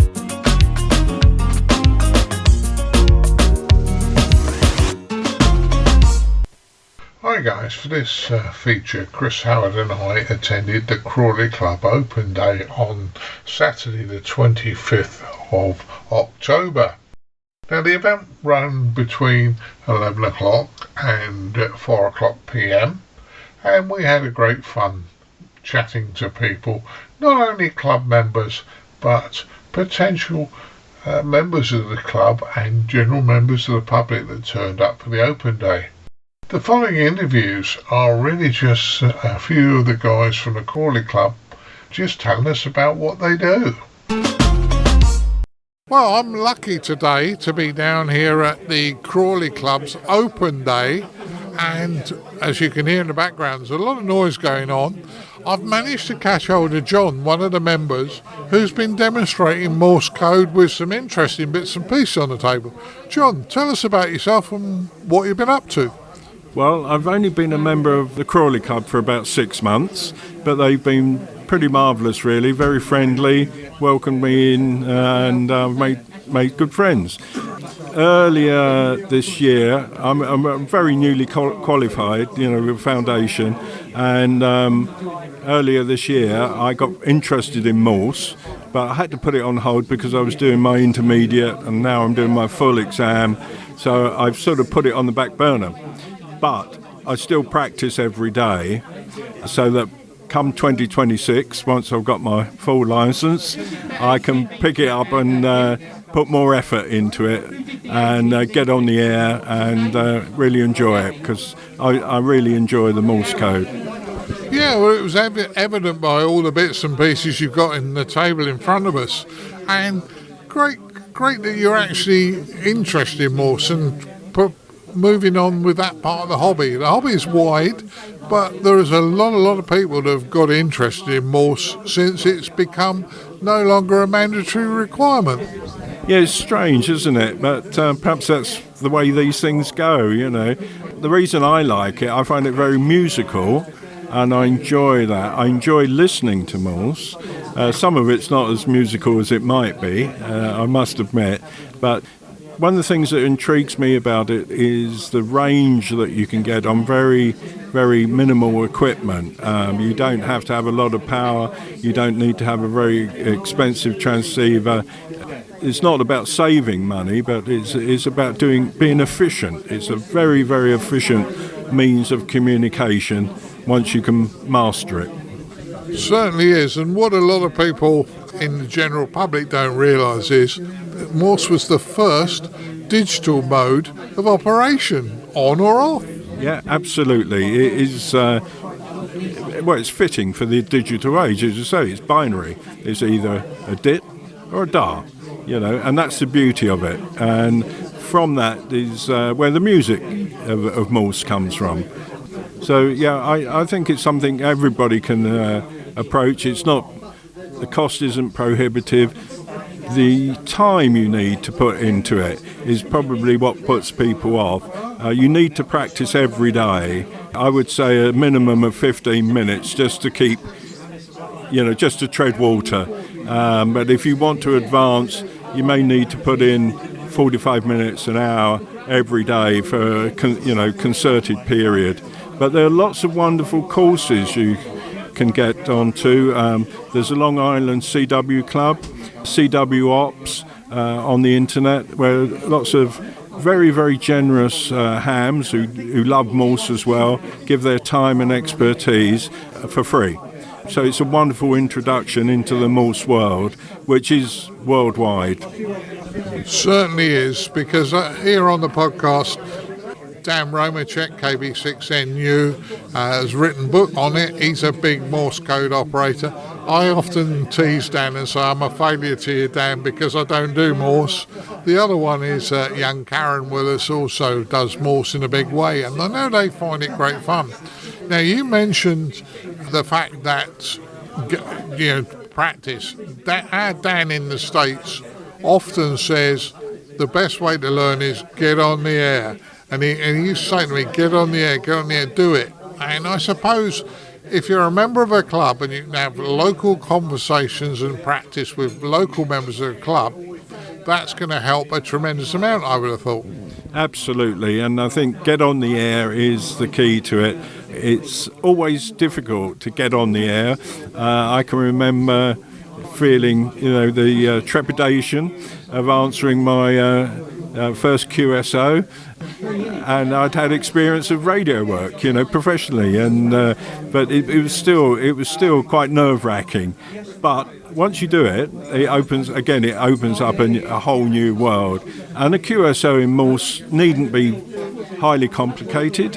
You need to know the other person's call sign, but most of the rest of it you can practice to your heart's content. Your own call sign, your RST, your QTH, you can practice, and then it's just a question of keying that out. Oh yeah. So it's been a great one. I noticed you had a QRP Labs QMX recently. Have you done much with that one? I haven't done a lot with it. I've just upgraded the firmware to the SSB version and be playing around with that. I have actually got a QMX Plus, which I tend to use more. I don't know why, but I do tend to use it more. For QRP work, I've been using a G90, a Zygu G90, which I actually favour really because of the built-in tuner, which I need for a couple of my antennas. So I haven't really made much of the QRP in the QRP Labs, way. Well, it sounds very much like you and I are on a very similar level, apart from I don't do Morse, because I actually have a QMX Plus I've just built, and I also have a Zygu G90. Both great rigs, work very, very well. And I'm not paid to say that, but they do work very, very well. John, nice to chat to you. I'm not going to keep you all afternoon because there are other people who want to talk to you. But any last thing you'd like to say? No, just thanks for coming along, and thanks for helping publicise what the Crawley Amateur Radio Club is doing. It's a great club. There's always room for more. We've got a good clubhouse, shack, facilities. And one of the things I'm looking forward to is perhaps operating the shack radio remotely. because I've got very limited opportunities at my QTH. I live in sheltered housing, so the chances of me getting any sort of antenna up are fairly slim. So being able to do that would be great. But in the meantime, I'm concentrating on my revision and my study and getting that exam out of the way. Well, I wish you every success with your exam. You've got a big smile on your face, so you obviously enjoy the hobby, and I thank you very much for your time. Thank you. ICQ. Do you? Another very interesting gentleman I spoke to when I was at the Crawley Club was a gentleman called Richard. Unfortunately, my recorder recorded for 14 minutes, and Richard gave us some terrific information. I don't know what quite happened, but I only actually got just under 3 minutes of audio from Richard. So what I'm going to say to you is, if ever you go to the Crawley Club and you get a chance to sit down with Richard, he's well worth a chat. Well, I'm down at the Crawley Club Open Day, and I've managed to hijack Richard, G3ZIY, who's probably a very naughty boy and smiling in front of me, but thoroughly enjoying himself. Richard, I understand you've been around radio a long time. Tell us what you get up to. Oh, you want it in audio? Okay. Well, I first took interest at 10 years old. That didn't work then. I couldn't put it back together again. My father's old Philips valve radio. Anyway, my career. About 18 years old, I went to the BBC and the training and all the rest of it, and ended up on the shortwave transmitter service for a long time. And worked in all the UK stations in Cumbria, Ludlow, Dorset at Rampersham, and Daventry in the Midlands as well. So, and Ascension Island. That was a very interesting posting for 3 years. We had 4 250 kilowatt transmitters out there and about 15 aerials, and it used to beam towards Africa or South America. It's very handily. It's exactly 3 hours from either.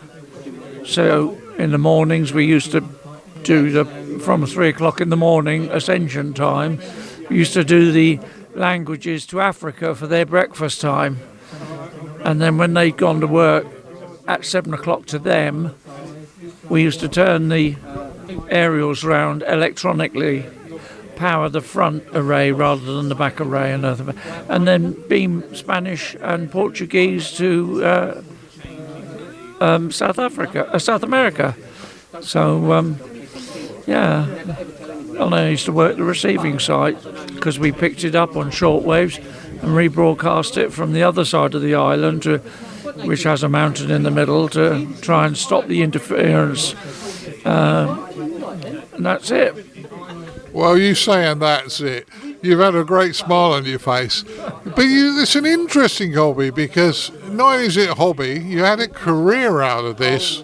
Yes, well, that wasn't the beginning of. That was just the beginning of it. The ICQ Podcast. Getting it said for amateur radio. So, I'm still at the Crawley Club. We're having a bit of fun down here today.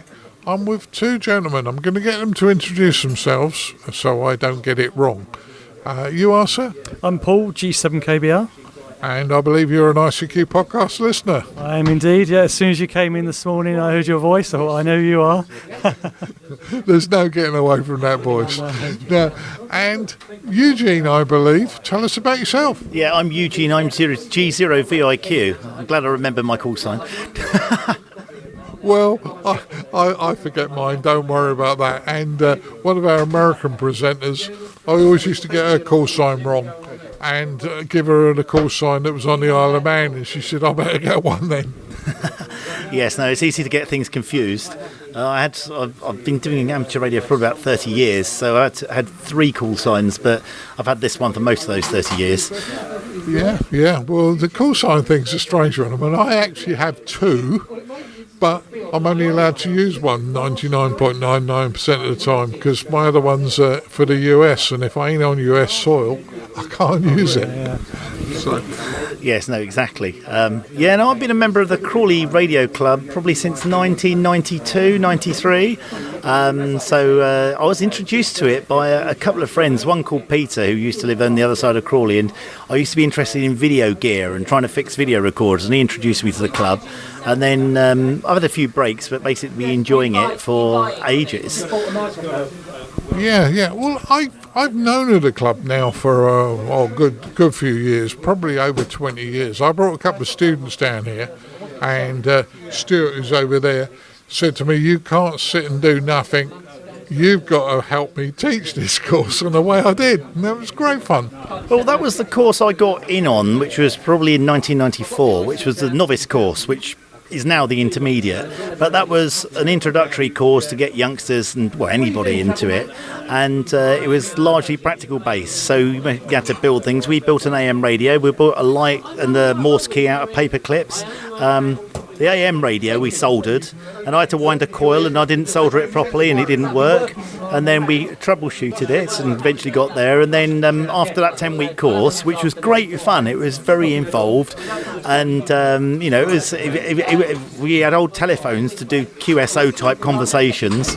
I got my license, and then I must say I hardly ever moved on from a handheld until probably about 5 years ago, when I finally bought myself an HF radio, which was an ICOM IC7100. Right. Well, it doesn't matter what you buy and what you do. The important thing is your hobby.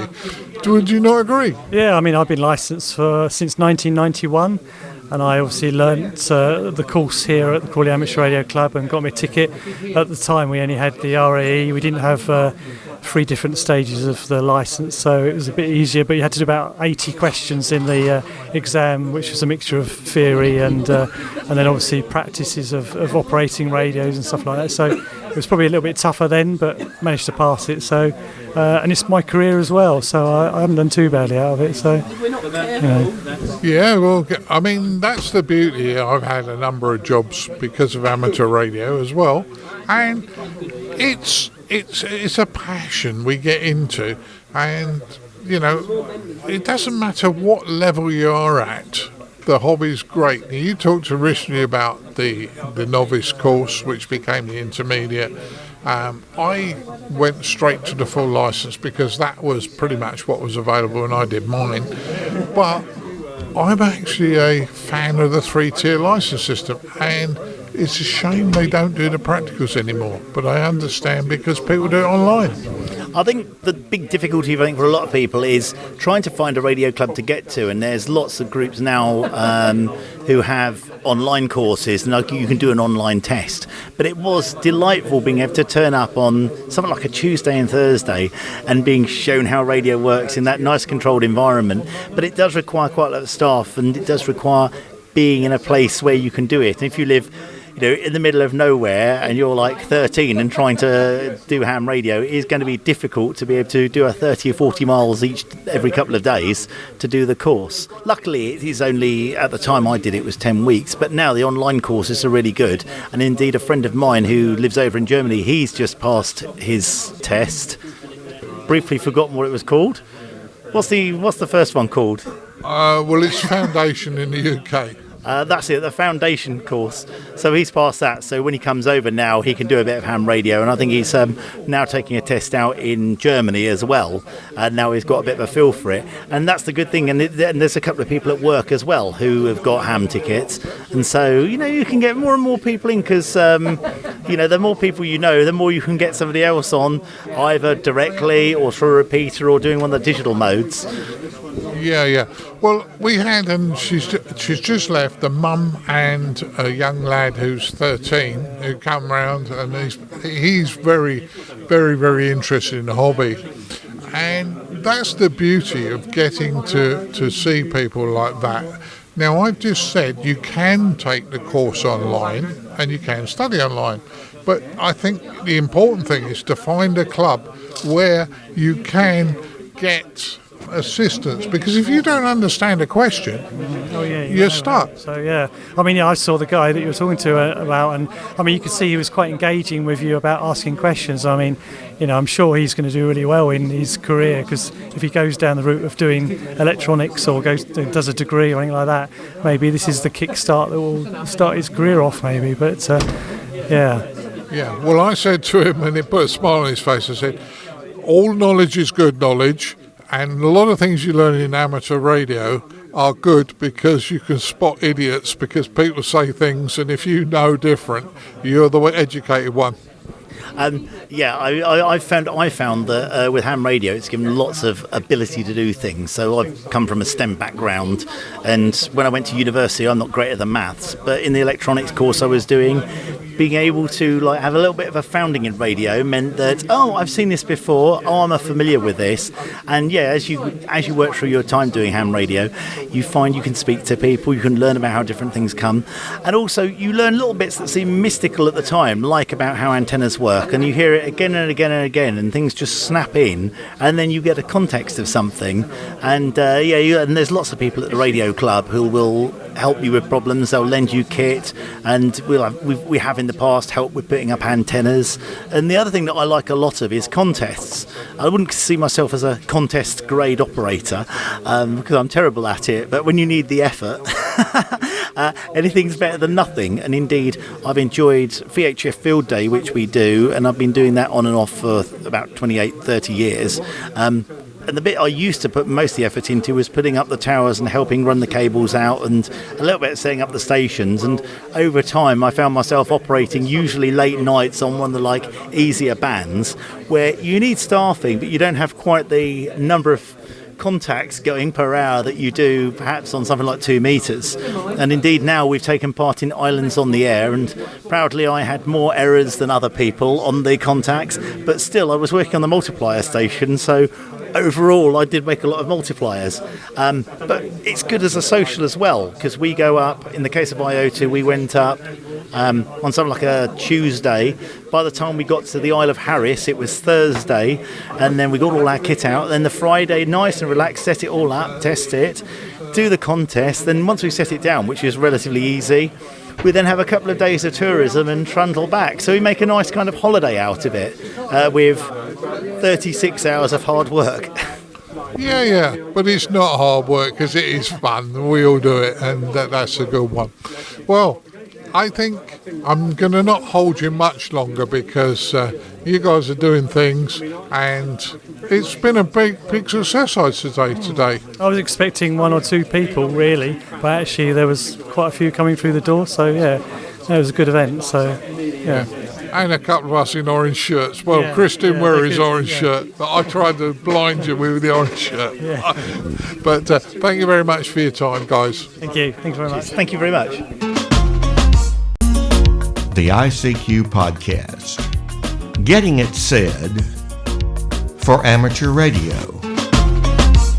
Well, guys, for this feature, I was lucky enough to get a quick email from Heather Parsons at the RSGB saying, Martin, you really need to talk to Steve Thomas, M1ACB, and Martin Baker, G0GMB.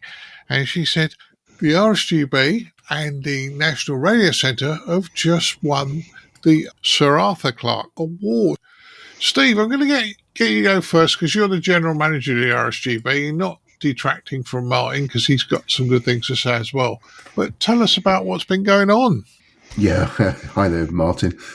Well, we were very, very honoured and pleasantly surprised to be nominated for the Sir Arthur Clarke Awards, the 2025 Sir Arthur Clarke Awards. And it was for Education and Outreach Team Award for the RSGB National Radio Centre. So it was a huge honour to be nominated, and then we were absolutely, I don't know what we'd use, overwhelmed, I think, that we actually won the award. So we were invited to the awards dinner, and we actually won the category. So it was absolutely fantastic, really. Yeah, I mean, I guess when I looked at the award, there's some very prestigious people who've won this award in the last few years. You've got to be feeling really proud of the operation. It absolutely will, yes. The awards are presented by the British Interplanetary Society, so an august body, to say the least, and the awards were held in London. But the Sir Arthur Clarke Awards, it is Arthur C. Clarke that we know from science fiction and things like that, and this, I think it's the 20th anniversary of the award, so it's not something new. But we were, as I said, just so surprised and honoured to be nominated for it, and then win it on the evening. Lots of other awards. So we won the Education and Outreach Team Award, and this really for all of the work that goes on at the RSGB National Radio Centre. And of course, we've got Martin on with us, who is the National Radio Centre coordinator and works with 65 volunteers, I think. So Martin leads the team. 65 volunteers, and they do some fantastic work, and it's really good to be recognised for that work. Yeah, it certainly is. And Martin, it's great to talk to you again. I often try and get to talk to you at events, rallies and things like that. Unfortunately, you and I are both usually pulled from pillar to post, so we don't that's true. You don't get quite as much time. But tell us about, from your point of view, about this award. What was your feelings when you were told? Well, as Steve's already mentioned, it was a great surprise, actually. I had an email from the event committee chair just literally a week before the event. And the event itself was part of the 22nd Reinventing Space Conference, which is a 3-day event that's held by the British Interplanetary Society, as Steve has mentioned. And it was a great surprise, great honour to be invited to the formal dinner and the awards ceremony. And we were just absolutely surprised when there were 3 of us that went down there. Steve, one of my leading satellite volunteers, who is responsible for, or one of the people responsible for managing the FunCube satellite, AO73, and myself. And we went down there, just very pleased to be invited. But when we were one of 3 finalists, and when we were nominated as the winner, it was a huge privilege, and to stand up there and receive the trophy and the certificates and have all the photographs taken. But talking about volunteers, we also had another volunteer that was with us on the day, Patrick Wood, who volunteers here at the Radio Centre, and he received a personal individual award separate to ours for the Space Achievement Industry Project Individual for a highly successful 30-plus year career in the aerospace industry. And in a way, that kind of reflects the calibre of the volunteers that we have here. At the NRC, we have over 65 now volunteers. Some of them are fairly new into amateur radio, M7s. Some are long-standing radio amateurs with G3, G4s, G0s, M0s, call signs. And we have a real mixed bag of volunteers with a huge amount of experience behind them, both from industry, from military, from government, and just from professional people who are now helping to run the National Radio Centre. As I say, we've got over 65 volunteers, and we're open 7 days a week, as I'm sure everyone knows, within the Bletchley Park complex. And of course, if you're an RSGB member, you can download your free entry voucher to get into the Bletchley Park Museum free of charge. So Of course, within the National Radio Centre, we cover a whole variety of things. The end goal, ultimately, of course, is to inspire visitors to take up amateur radio as a hobby, and also we would very much like them to become members of the RSGB itself to support the society and all the good work that the society does, especially towards spectrum management, spectrum protection for the use of radio amateurs. But, we cover a whole variety of subjects here. For the average visitor that comes to Bletchley Park, by average, I mean a person who's just come to Bletchley for a day out and doesn't necessarily know anything about radio, we talk initially about the importance of wireless in the Second World War and about the interception of messages, how those were received by the Radio Security Service and the Y services, and how they were passed on to Bletchley. Because otherwise, without that intercept service, Bletchley would have been like a highly tuned car engine, but with no fuel. So the Y service provided the material for Bletchley to work on. Then beyond that, of course, we talk about history and development of wireless technology from the early days right through to space communication. And we look at all the different aspects. We cover shortwave, we look at VHF, UHF, digital modes. And of course, for the work that we were rewarded for this trophy, it was very much to do with the satellite side of things. We have a good setup here for Earth tracking low Earth orbiting satellites. There are a number of them now. One of the earliest ones, of course, was the FunCube AO73 satellite that was developed at Surrey University. We track that still along with other low Earth orbiting satellites, and that makes a great demonstration to visitors about satellites, orbits, speeds, etc. And in fact, the AO73 satellite is still sending data down, so it's not just a transponder orbiting, but it's also a source of telemetry that schools can use and use for science STEM projects in schools. And then over and above the low Earth orbiting, we also have access to the QO100, the geostationary satellite, which again provides excellent examples about comparing geostationary with low Earth orbiting satellites initially, and then actually, because the distances are so vast, about 22,000 miles, I think it is, above the Earth's surface over Central Africa, it's about a quarter of a second return journey for the signal to come back from the satellite. And that itself is a great talking point. There are very few other experiments that you can do with people easily to demonstrate the speed of electromagnetic waves. And of course, we talk about the importance of satellite communication, the importance of space. And, there's all sorts of things from GPS, telecommunications, satellites. There's so many aspects that do with space and satellite communication. And we use that as a way of promoting the potential for good careers opportunities in RF technologies. So we cover a whole variety of things in the RC. The volunteers are enthusiastic, and we get some really good feedback from the visitors. Recently, we won a TripAdvisor award based on visitor feedback, and I can tell you that this week is school's half-term week, and we are getting probably in the region of something between 250 and 350 visitors every day through the doors. And I think we're pretty much on target for 80,000 visitors through the NRC this year. So that's a huge number of people that we're introducing not only to amateur radio and making them aware of it. Even if they're never going to become radio amateurs, it's all about awareness.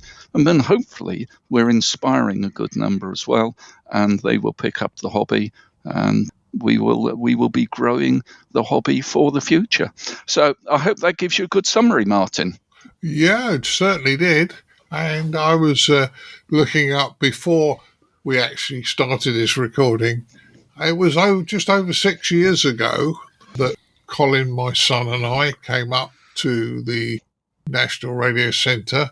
I think I've been since, but we did a video for you, and it's up on our website.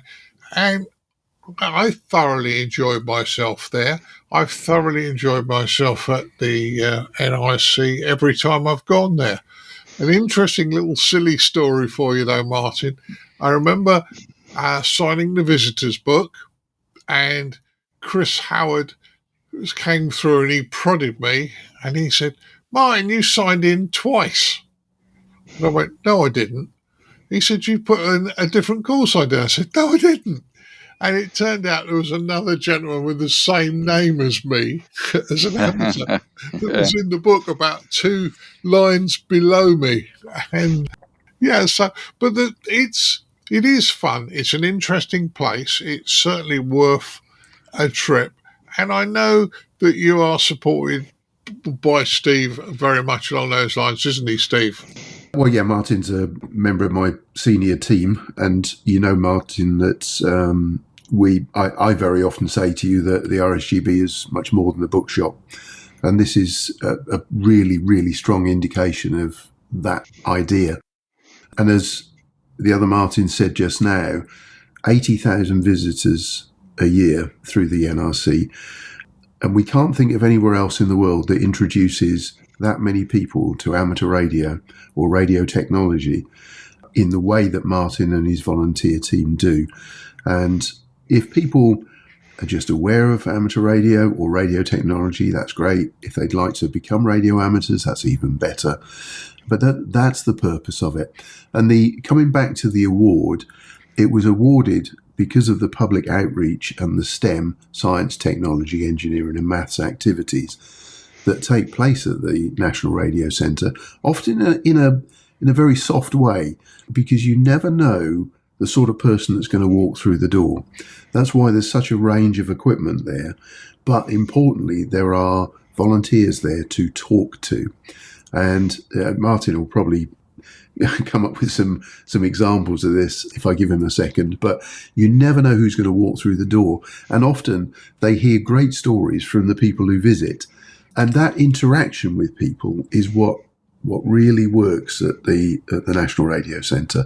There are real people there who are passionate about radio and amateur radio. That's our volunteers, and they absolutely love talking to the people that come through. And you have people that come through and they're only there for 10 minutes and they have a look and they go. And there's other ones that stay there for half the day or more, because they found a group of people who are really passionate about the subject, and that's our team there. And when I get to go down there, if I go down there on a busy summer's weekend or something, I think Martin's told me there's normally about 500 people through on a bank holiday weekend. It is fantastic. I come away absolutely exhausted, so I don't know how they do this all of the time. But talking to that many people about what our volunteers are passionate about is what this is all about, and it really, really pays dividends. And that's what the award was for. And we're amazingly proud. Yeah, and as you say, it's in many ways, it's about talking to people. Now, engaging people, and in what you're doing at the National Radio Centre is showing our hobby in a good light. Now, this is one of my soapboxes, and I'm not going to stand on it too long, but all amateurs, we need to be polite and to people who ask us. They may ask what we think, and I emphasise what we think is a stupid question. But you have to realise, A, they're trying to find out, and B, that they've made the effort to come and ask us. So events like this, got to be good. And as I say, I enjoy going when I have been to the National Radio Centre. I also think that, if I turned up there being a licensed ham and there were 3 or 4 other people that weren't and they wanted to know more, I need to stand in the background. And so I would suggest to amateurs, if you go there, please take part, please have a look, please enjoy yourself. But if there's somebody else, the general public, that doesn't fully understand, take a back seat, I would suggest. What do you think? Yeah. Well, one of the interesting things is the huge diversity of visitors that we get, and Steve's already hinted at that. we get people who know nothing, but then we get people who know a huge amount. And so one of the first things we have to do, without belittling anyone, is, of course, to try and gauge the amount of knowledge that they have, because that determines how we pitch our introduction and our talk with the visitors. And if we get a highly experienced visiting radio amateur, of course, they are, well, any visiting radio amateur really is able to get on the radio, providing we see a copy of the license, because we're now able to benefit from the new licensing terms. So we can have visiting radio amateurs operate, but also we can get non-amateurs who are interested. We can get them on the radio as well to make some QSOs. Now, it's quite often people are rather mic shy to start with, but we've got a script here to help people to make a QSO if they're new to the hobby, and we try and get as many people on the radio as possible so they can experience it. And there's a couple of little stories that I can just mention. One we had a year or so ago. We had a lady come in here. She said, "I don't suppose you know anything about a 19 set, do you?" And I said, "Well, actually, we've got one in the storeroom here. Come and have a look at it." And she came in and she touched it and she burst into tears. And I thought, "Oh, my dear," I thought, "what's wrong? Are you okay?" And she said, "That brings back so many memories. I worked at the Remy store during the war, and I used to repair these 19 sets. They used to come in from tanks, and they still had the blood stains on them." And she said, "My colleague was killed in the factory not far from me." And that was a very moving story. And then we had an American amateur that came in about a month ago, and he's just sent me an email last night, and he said, "I operated GB3RS a few weeks ago." He said, "I made the mistake of not collecting a QSL card. It was the highlight of my visit to the UK. Could you please send me a card?" So Chuck, there is a card in the post to you right now. It went out this morning. So those are just two little stories about, the variety of people that we get here, that we meet every day. Yeah, and they're good stories, and I'm sure you got hundreds of others, and we're short for time, but equally, this is, as you say, if you're an RSGB member, it's free entry. If you're not an RSGB member and you're listening to this, it's still worth the money to go to Bletchley Park and have a look round and go to the National Radio Centre. If you're travelling a long way, and you may sort of slap me for this, Martin, but if you're travelling a long way there, try and pick a nice sunny day where you can go and visit the Bletchley Park, visit the National Radio Centre, and then sit in the park.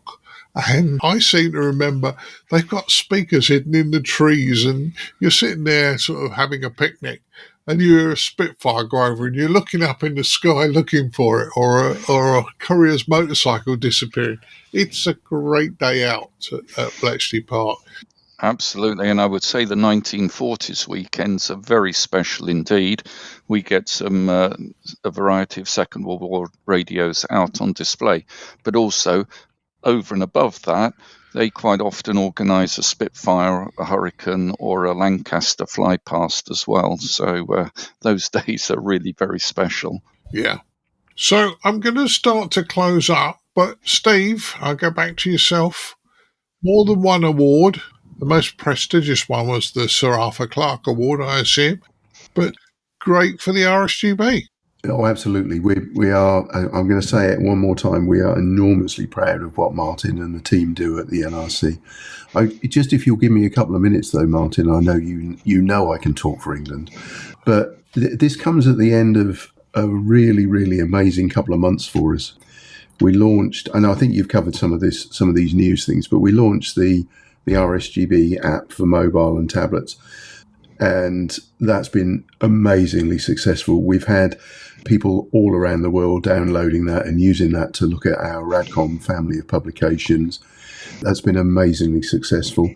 Then we've had the RSGB convention. We had, think it was 449 visitors in person with us over the weekend. And we had many thousands of people watching the online stream that we put on over the weekend, over the Saturday and Sunday. Amazing feedback we've had from that as well.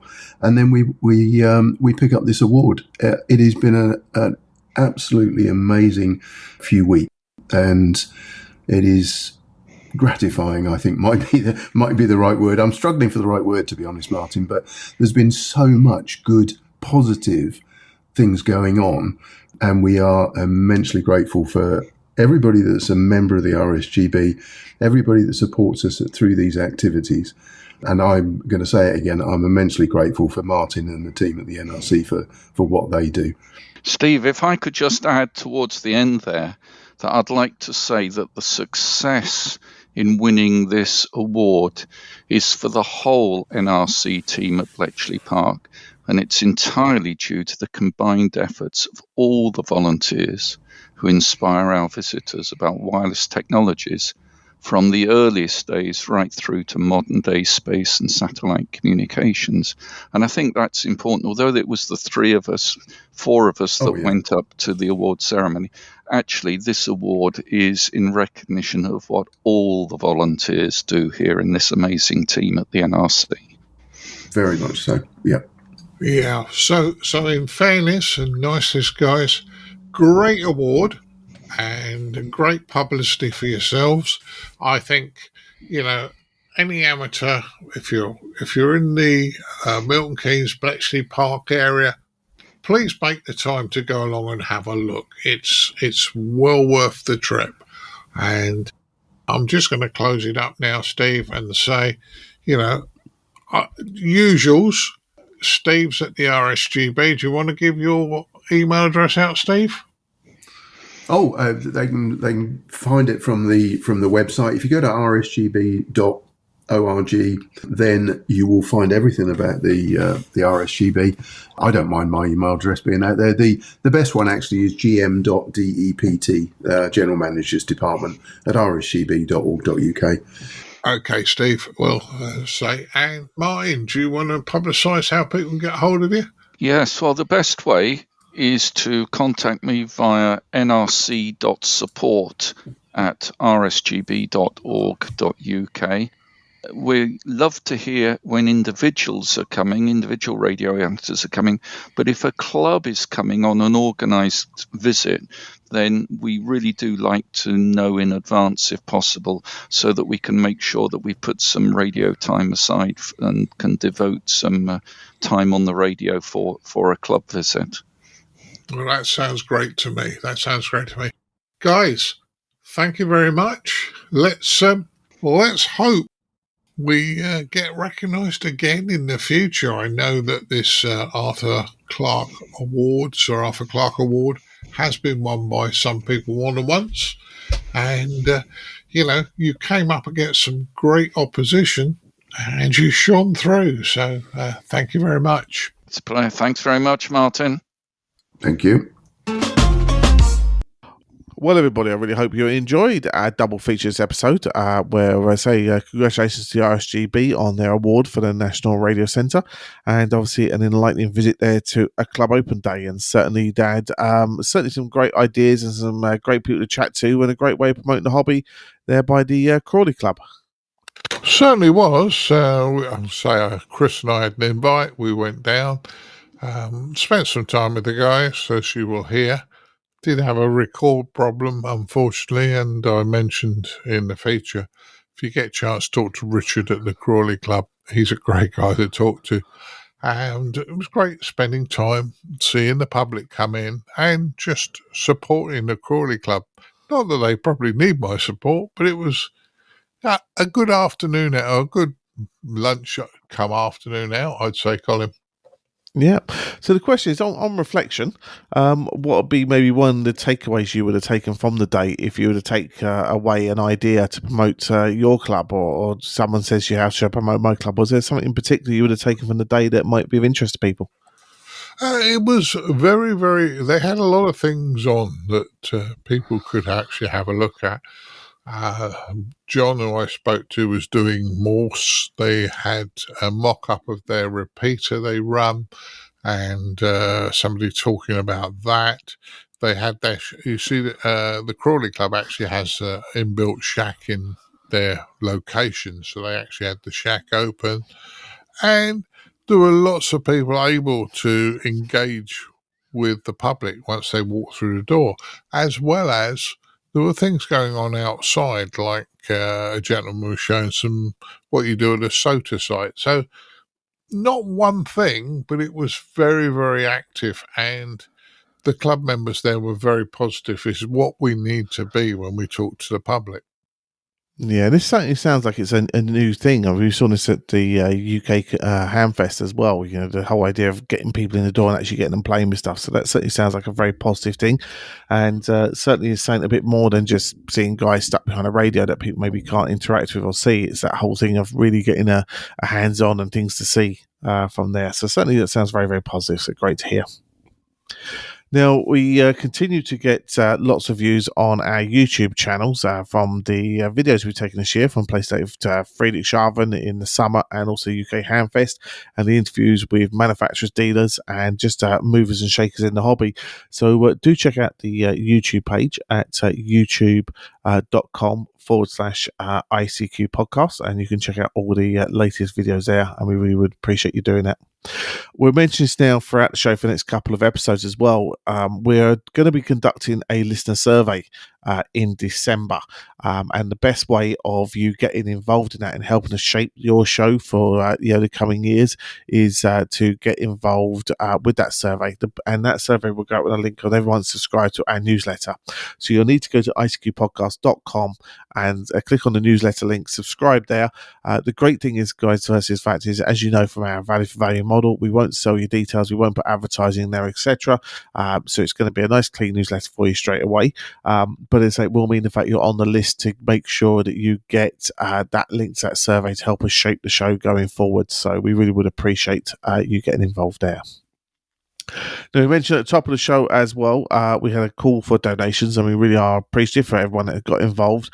And we're thanking Walter Turner, Whiskey 8 Lima November, Walter Washburn, KT0 Delta, David LeBlanc, that's KF7 Juliet Alpha Foxtrot, Frank Westphal, K6 Foxtrot Whiskey, Nicholas Bradley, Golf 4 India Whiskey Oscar, and Ken DeLap II, KX9 uniform. So thank you guys for getting involved. We really do appreciate you helping us out because the funds were getting very low. Good news is we have now some pennies in the cookie jar to buy biscuits for Mrs. B at the end of the show. So certainly it'll be a treat for Mrs. B this week. We've just been talking about it, that as I should be looked after, so it's much appreciated. But more importantly, the running costs are paid for now for the next few episodes. So really do appreciate that. Please do consider the show. It does need constantly funding. Good news for our American cousins is I understand that the pound has fallen massively. So say your dollar donations are going to be cheaper for you guys going forward. So do think about setting up a subscription donation and a one-off donation. We would appreciate you doing that. And for people in the UK, the pound's still worth £1, so there's no excuse. So if you find value, please go to ICQPodcast.com/donate, and we really would appreciate those very kind donations going forward there. Right, we had a good group on the round table with that, didn't we? So we have to thank Dan, KB6 November Uniform, Caryn, KD2 Golf Uniform Tango, Edmund, Mike 0, Mike November Golf, and Ed DD5 Lima Papa. So many thanks, guys, for taking part in the news roundtable. We really do appreciate your views and your opinions on what's going on in the hobby. And probably just the last thing to touch on is the Digital Toot group, Dad. And how's that ticking along? Hopefully ticking along nicely. And there's, I'm sure, a good few in-depth contacts going on in that group as well. Yeah, the Digital Talk group is still available to everybody. Not as busy as it used to be, but that's partly my fault because I've not been on as much as I'd like to. Been very busy recently. But I know that there are a couple of events that people have talked to me about of, can I use our talk group to do events? And the answer is, if you're a member of the ICQ podcast listeners, or pretty much in fairness, just talk to us. It's there to be used. We want to develop people into the hobby and set the nice things. So, yes, it's available. Watch out for some other things happening. And I'm going to do a teaser. Next episode has got a really interesting feature by Dan Romanchik, providing it doesn't get bounced for something else, Colin. Oh, I always say fingers crossed. So that feature is very, very interesting, and say that'd be a great one to look forward to next episode. The Digital Talk Group, the easy link to find that is digitalgroup.icqpodcast.com. So it's digitalgroup.icqpodcast.com. Right, well, I think that just about rounds up episode 469 of your ICQ Amateur Radio Podcast. Really hope you enjoyed the double feature, guys. And as I say, everything that's going on, really do appreciate the listeners who are helping out with the donations. And please do consider us. It's a rolling problem, bills, and say we do need funding to keep us going. So please do consider if you found value from today's show. As I mentioned, the biscuit tin, the cookie jar, is now got some treats in it. So I'm going to suggest now that you have to make Mrs. B a cup of tea and reintroduce her to the treats from the cookie jar now, Dad. Yeah, we're going to make your mum a cup of tea shortly, and we'll sit down and relax. And I'm sure we'll find your mum something nice. So there you go. Yeah, no problem at all. But we'll say 73s, guys, and catch you all again in the full nice time. 73s all. Yeah, 73.